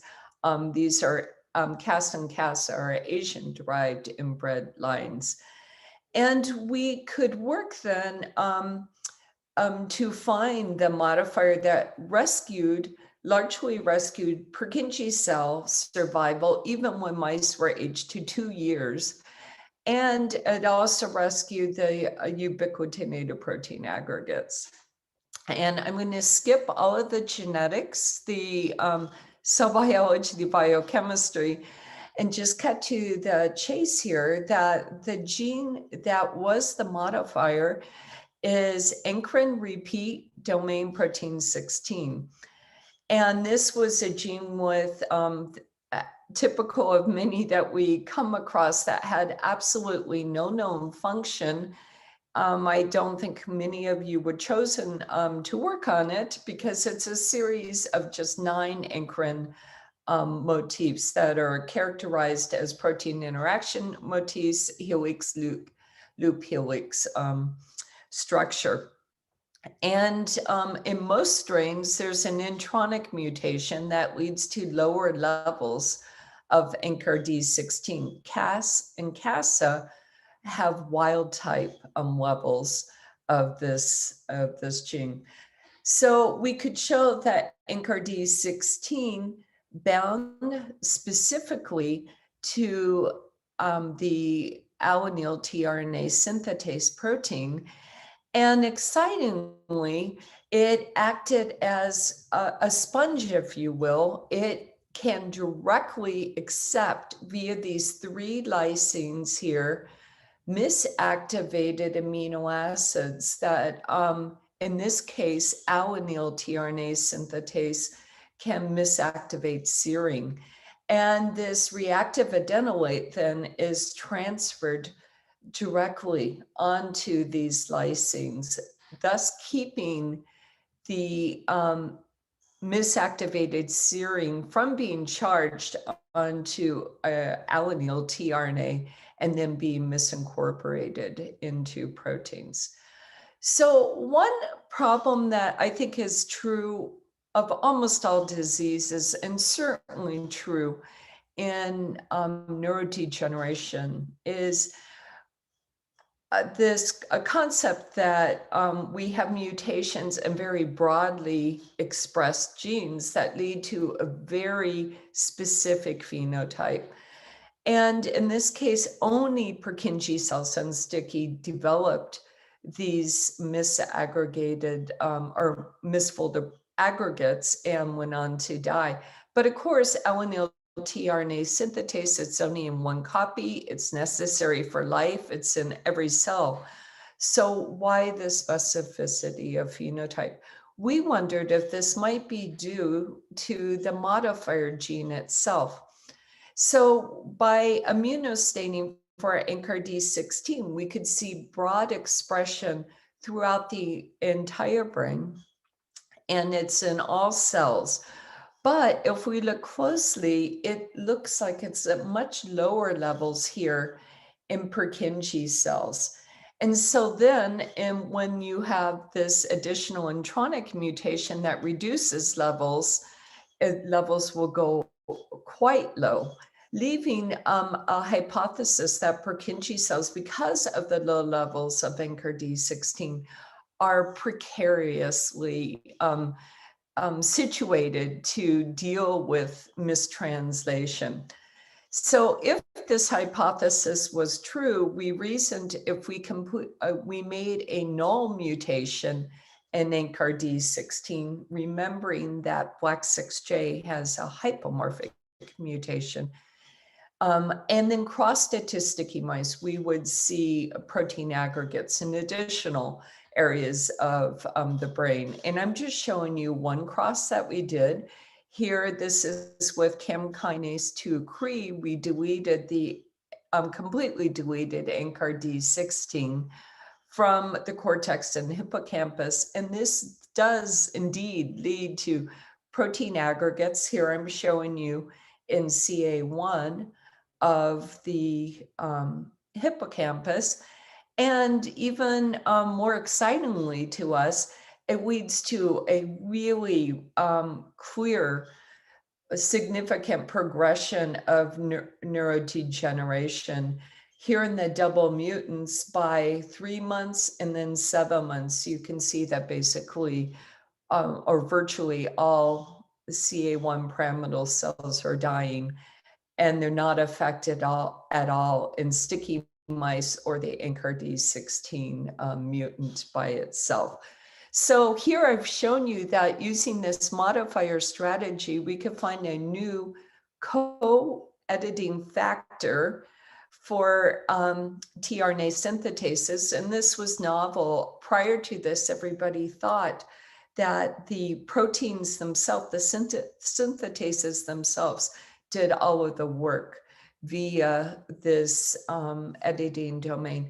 And it helped explain the specificity of disease. So I want to turn to a second story, again, looking upon these lines, where we were looking for, looking at ENU-induced mutations, and again, for neurodegenerative disorders. And we found one that leads to a dramatic cellular or cerebellar degeneration. But in this case, it's not Purkinje cells, it's the major interneuron of the cerebellum, the granule cell, these purple cells here. And by 2 months of age, these mice die. We identified the mutation as a null mutation in GTP-BP2, a completely unknown protein again. But this protein had a very similar domain structure to other translational GTPases, such as the elongation factor EEF1A. We again asked about modifiers, and we found that all other strains we tested suppressed neurodegeneration. So this suggested to us that there's something, a mutation in Black6J that sensitizes these animals to neurodegeneration. And again, we did positional cloning to find this. And here we go to the other side of the story that I just told you. We found that it was a tRNA gene itself. And in particular, it was a tRNA of arginine tRNA with a UCU anticodon. We could go back and introduce this normal wild type tRNA by transgenesis and rescue neurodegeneration in GTP-BP2 mice. But this was such a surprise to us. tRNAs have been completely overlooked as either disease-causing mutations or as modifiers of disease. And I think that's for several reasons. They're difficult to sequence at the RNA level. They're very modified and have a very tight structure that's difficult for the reverse transcription enzyme to get through. And more than that, there's 500 tRNAs in the mammalian genomes. So they're thought to be incredibly redundant.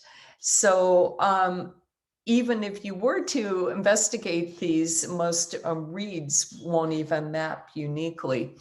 So this is, again, the case for the tRNA that we found with the mutation in Black6J mice, not in Black6N.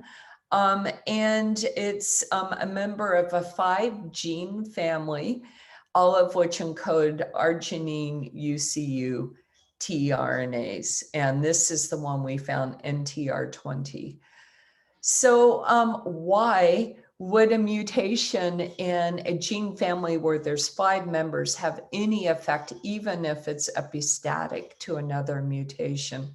And the second question we had is GTP-BP2 is a protein that's widely, if not ubiquitously, expressed. So again, why do we only see neurological phenotypes in these mice? It turns out, again, the modifier expression is defining the specificity, and NTR20 is a brain-specific tRNA, not seen in other tissues.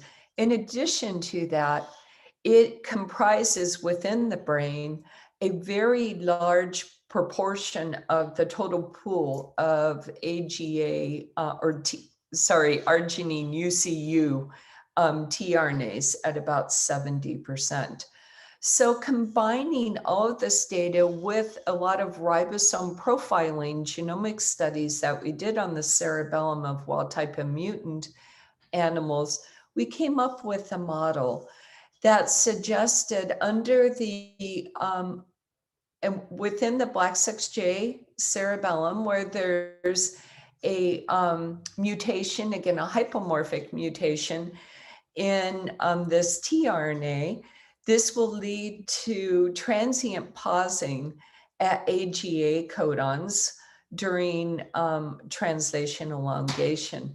But this can be resolved by GTP-BP2, which serves as a ribosome rescue factor. And Black 6J mice, of course, don't have any neurodegeneration on their own. But in the absence of GTP-BP2, these transient pauses become clear stalls. And this then leads to cellular stress and neurodegeneration, defining a new mechanism for neurodegeneration. So we have a paper in Press in eLife that shows that GTP-BP1, a homolog of GTP-BP2, acts in the same pathway, although it's not functionally redundant, to resolve these stalled ribosomes under tRNA deficiency conditions. So in addition to having alleles of genes that may predispose or protect against disease, we think the cellular response, in particular in regards to trying to restore homeostasis, can really define which neurons are also going to be affected. And I just want to show you one example of this. I think you're all familiar with the mTOR pathway, and in particular, focusing on mTORC1, this kinase complex will have has multiple downstream targets that it phosphorylates ultimately to lead to increased mRNA translation as well as elongation. And when we were looking at these two mutants, GTP-BP1 and 2, we noticed by Western blot that the mTORC1 response was dramatically different in different regions of the brain. So in the hippocampus of mutants, we see a very clear reduction in mTORC1 activity, but we see no difference in the cerebellum, which is largely comprised of granule cells. And in addition to these regional differences in this response to these mutations, we found there was a striking neuronal difference when you look just at the hippocampus itself. So the regions that of the hippocampus that dramatically downregulates mTORC1 is actually the dentate gyrus. You can see here in the wild type, we have clear phospho S6, a downstream target of mTORC1. And this is much reduced in the dentate gyrus of these animals. And that's quite curious to us because the dentate gyrus is the region of the hippocampus that undergoes neurodegeneration, albeit slower than cerebellar granule cells. So I want to put in a plug for tRNAs on my last slide here, that they will not only serve to modify neurodegeneration, we're really pushing this into other areas, but we can show that just loss of the tRNA itself without additional mutations can really alter neuronal physiology. And it raises the seizure threshold. And because it alters the seizure threshold, it can also modify models of epilepsy. We can show this in a model of a point mutation, a dominant mutation of in a GABA receptor that is defective in or mutated in humans that have is partially penetrant, I should say, in humans for absence seizure and febrile seizures. And we can change a model that doesn't really have seizures. It was made on Black 6J by just improving the amount of NTR20 that is expressed. Now this becomes quite a good model of epilepsy. The loss of NTR20 again by itself without any other mutations alters the EI balance within the hippocampus, alters gene expression, including transcription, but not only transcription, and has a dramatic effect on altering translation initiation. So we think these molecules are going to be quite interesting in terms of disease and disease modifiers. And this work just came out this month in Neuron. So I'd like to thank the people in the lab who did the work. Ridu and Archon Ganguly did the work that I alluded to in the last slide. Marcus Terry, a really talented graduate student, did the work on GTP, BP1, and ANCHOR-D16. And then former postdocs did the first work on those areas.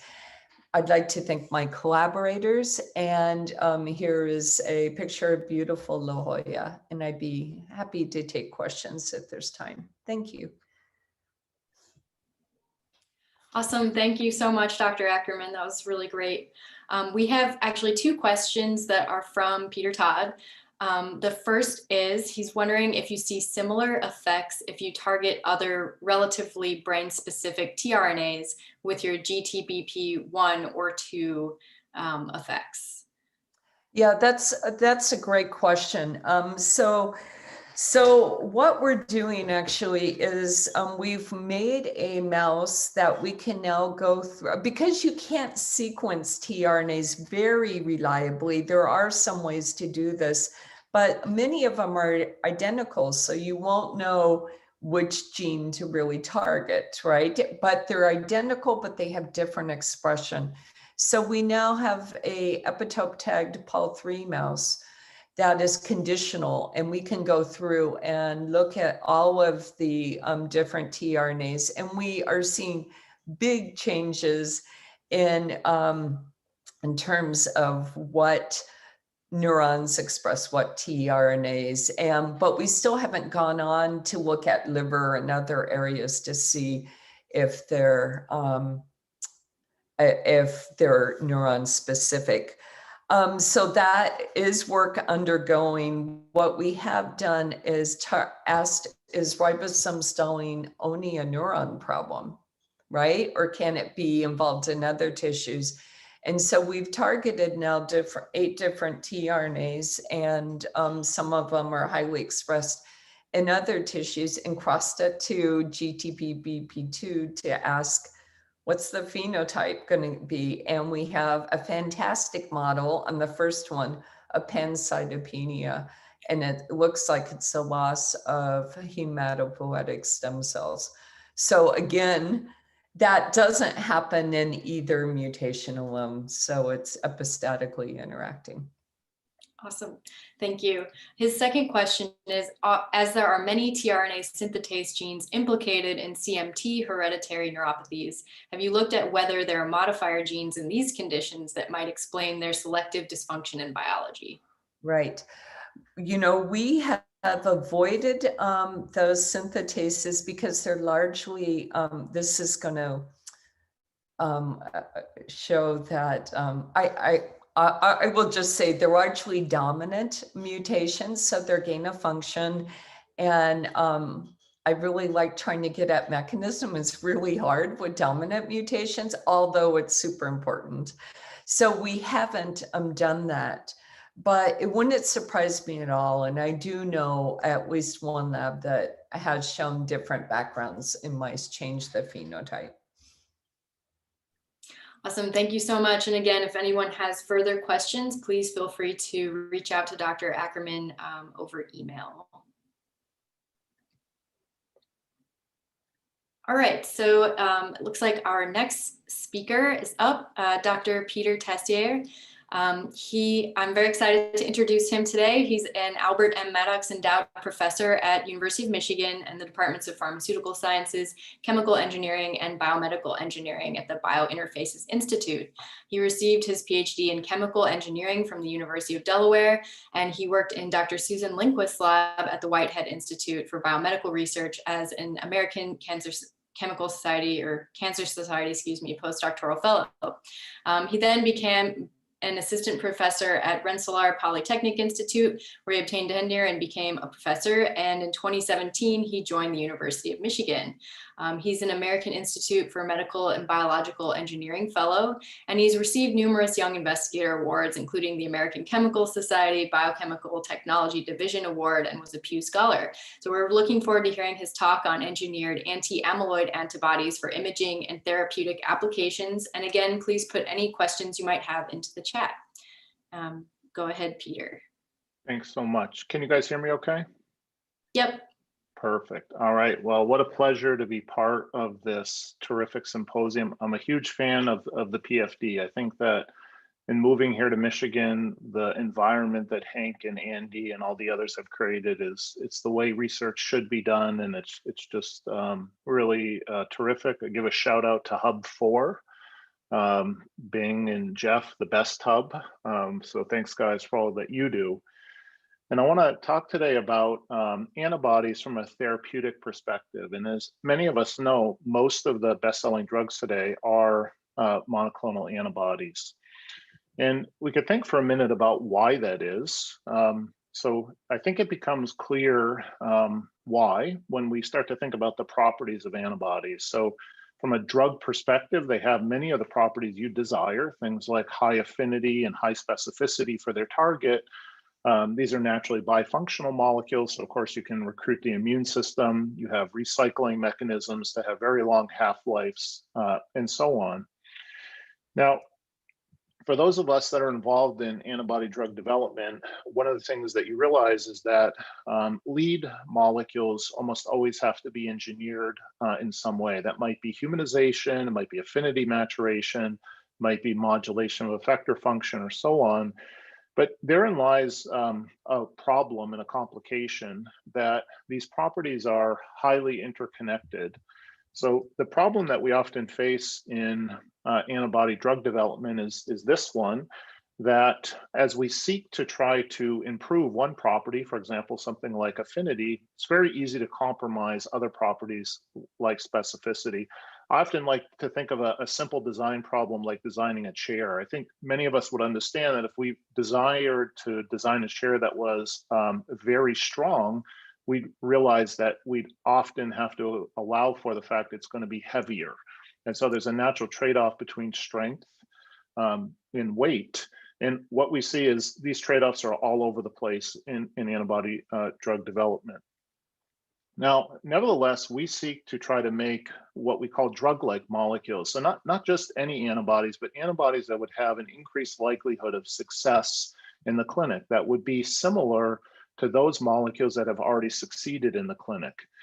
In any kind of design problem, what's important is you have to know what matters most, because you have to figure out what are the things you have to get right to increase the likelihood of clinical success.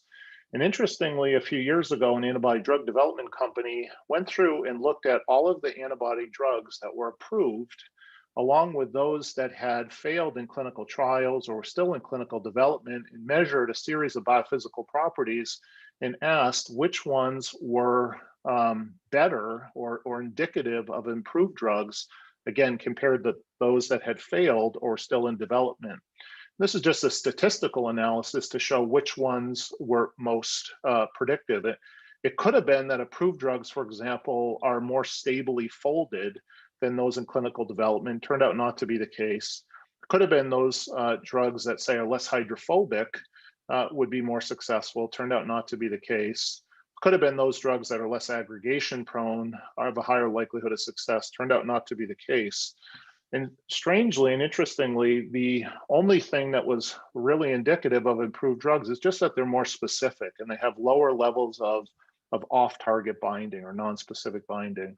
There's a reason I'm telling you this, and I'm going to come back to this point in a minute. But what we learn is that drug-like antibodies are those that have very high specificity and very low levels of off-target binding. Now, what do? So we think about this process of going from discovery to delivery to, of course, application. So in the discovery stage, we're interested in trying to develop conformational antibodies that can target different toxic forms of some of these proteins linked to disease, also phospho-specific antibodies, and we're just getting started with some agonist antibodies. And then we think about the delivery issue. Of course, getting antibodies into the brain is a long-standing issue, and so we are interested in making bispecific antibodies to try to enhance brain penetration. The field has largely been focused on transferrin receptor. We are focusing on some novel receptors and have some really interesting preliminary results. And then we're trying to apply this to things like imaging and potential therapeutics. But we do this in strong collaboration with many people associated with a PFD. We couldn't do almost any of what we do without these people. And also we have collaborators outside the university. Okay, so I want to tell you a short story here about our efforts in using directed evolution to make antibodies that are specific, in this case, for aggregated forms of the amyloid beta peptide. So in the directed evolution perspective, what we do is we start off with a really well-behaved antibody. So this is actually trastuzumab or Herceptin, the breast cancer antibody. We start off with this antibody and we focus on the main binding loop of this antibody. It's called heavy chain CDR3, and it's associated with most of the affinity of a typical antibody. And so we design libraries of that binding loop in a very specific way that I don't have time to go into today, but let's just say that there is a very large number of possible ways to design this loop. And so we've taken a specific approach. We make a modest sized library of about 10 million variants. And then like anybody that screens a library, one has to say, how are you going to screen it? So we use yeast surface display, where yeast cells basically become a screening platform, where each cell has a unique DNA sequence on the inside and expresses a unique antibody on the surface of the cell. And then we're sort of off to the races, where we can now start doing very careful sorting, where we can take, for example, magnetic beads coated with a soluble peptide and perform very stringent negative selections to remove any antibodies that would bind to the soluble sort of normal form of this peptide. And then we can perform positive selections against different types of aggregates that are associated with this peptide. And then finally, we can evaluate the antibodies as soluble proteins to evaluate their conformational specificity. And so when we did this in sort of round one, we identified one very interesting antibody called AF1, where it recognized aggregated forms of the A beta peptide, but very weakly bound to the soluble form of the peptide. Had sort of a modest EC50, about 100 nanomolar. And one thing that was interesting about this antibody is it bound to the extreme N-terminus of A beta. So basically, if we made fibrils of A beta 1 to 42, it bound to these fibrils. But if you just made fibrils without just the first residue, it no longer bound. Of course, it bound to A beta 1 to 40 fibrils because it had this N-terminus. And that's an important point that I'm going to come back to later. So one surprise though we had was we knew that specificity in this off-target binding problem was such an important determinant of antibodies that could eventually be used as therapeutics. And so we asked ourselves, how does the antibody we discovered perform when we evaluate non-specific binding? So the y-axis is off-target binding. The x-axis is a function of antibody concentration. And the antibody we identified in green was the most specific antibody we had ever generated in our hands. It was very similar to antibodies that were generated in animals by immunization against the same antigen. Surprisingly, our antibody was even more specific than the starting scaffold, which I can tell you almost never happens because we have large gains in affinity and surprisingly even gains in overall specificity. And these antibodies were much more specific than others that we had in the lab that had real non-specific binding problems. And when we looked at the chemistry of the binding loop, the CDR3, something jumped out at us. So we could see that our antibody had gained several negatively charged residues in this binding loop, where the non-specific binding antibodies had positively charged residues and had this double arginine motif, for example, which we have shown is actually the cause of these problems. And even this double arginine motif is an important point that I'm going to come back to later. Okay, so this looked interesting. And so with directed evolution methods, you can just keep going. You can further try to mature this antibody. And we said, let's do that. Let's start to compare it to best-in-class antibodies. So in round 2, we did additional mutagenesis, and we selected a series of clones here. These are called matured AF1 clones. That now the binding affinity is shown here. It's significantly better than our lead clone AF1. And we're starting to have similar binding activity to clinical stage antibodies. So the aducanumab is the infamous Biogen antibody that's currently being discussed by the FDA. And we have similar affinity as aducanumab, and we have significantly better affinity than crenezumab, another clinical stage antibody. Now, we really care about conformational specificity. So we do an experiment where we take these antibodies and we pre-incubate them with different amounts of soluble peptide. So in this experiment, we take 30 nanomolar antibody and incubate it with up to 1,000 nanomolar of the soluble peptide. That's a pre-incubation step. And then we see, can it still bind to fibrils? And if it binds monomer, like crenezumab is a classic sort of sequence-specific antibody, we can compete that binding. And aducanumab is really remarkable. It just does not bind to the soluble peptide. You cannot block its binding. And indeed, our matured clones and our original clones showed very similar behavior. But we really, the eyebrows raised, as they say, when we looked at off-target binding. So aducanumab actually has very high non-specific binding, similar to our Pore antibody controls, and much higher than even crenezumab. And our antibodies are actually below that. So we're making antibodies that are very high specificity and similar affinity and conformational specificity to aducanumab. And when you look at the heavy chain CDR3 sequence of aducanumab, it's exactly like we would have expected. In fact, there's even this double arginine motif right in the middle of CDR3, just like we had seen for our own antibodies. And so we know why these are here, and we know why they're causing trouble, and we know why they're doing this. So Julia and Shannon did these experiments. So I want to give a shout out to them, where we took one of our best clones here, clone 97, and we just took transgenic mice and did tissue staining. And so what we can see is that compared to wild type mice, of course, that don't express human A beta, we see that our antibody stains these plaques and seems to stain sort of the core of the plaques. And interestingly, just a sequence-specific A beta antibody also stains, but it seems to stain the periphery. And when you overlap them, it looks like our antibody is staining more of the core, and the sequence-specific antibody is staining the surrounding area, again, demonstrating conformational specificity. What's interesting is that when you use aducanumab, you see that actually you have a lot of non-specific binding here in the background for wild-type tissue. That's exactly like what we would have expected. And interestingly, when you look at transgenic mice, you see again it stains the core, compared to the sequence-specific antibodies. So you see this sort of staining surrounded by the sequence-specific antibody, suggesting our antibody has very similar conformational specificity as this best-in-class antibody. And when we look at the epitope, again, this is making fibrils of these different peptides.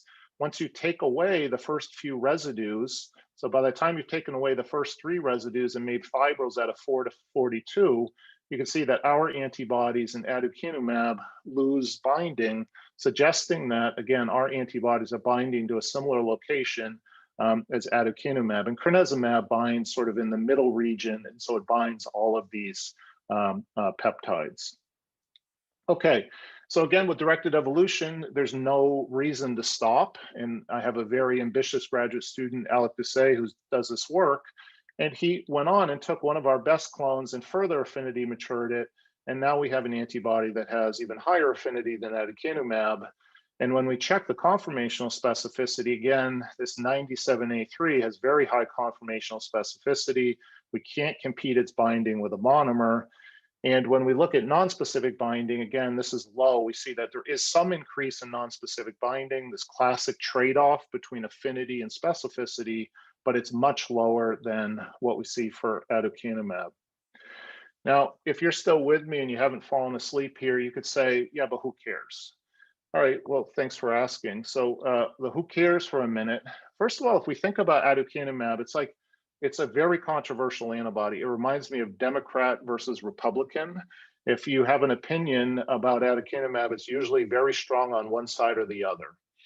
But if we look at least at the data and not worry about too many things for a minute and not worry about politics, please, what we notice is that the administration of aducanumab is linked to these amyloid-related imaging abnormalities. And interestingly, these abnormalities are linked to disruption of the blood-brain barrier. And moreover, the effectiveness of aducanumab seems to be linked to these events. So it could be that the non-specific mechanisms, we know this is a very sticky antibody. We know it's very prone to be taken up into cells, and it appears even to disrupt the blood-brain barrier. And this may actually relate to the fact that it has a relatively narrow therapeutic index. So it's possible that antibodies that are more specific or particularly more specifically enter the brain, right? We think aducanumab is sort of non-specifically entering the brain, disrupting, at least partially disrupting the blood-brain barrier. This obviously may be more effective and may have a broader therapeutic index.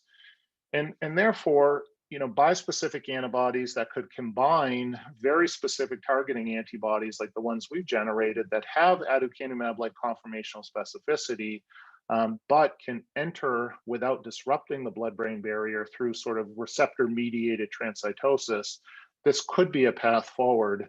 It's obviously an ambitious goal. It's obviously a complicated field and complicated problem.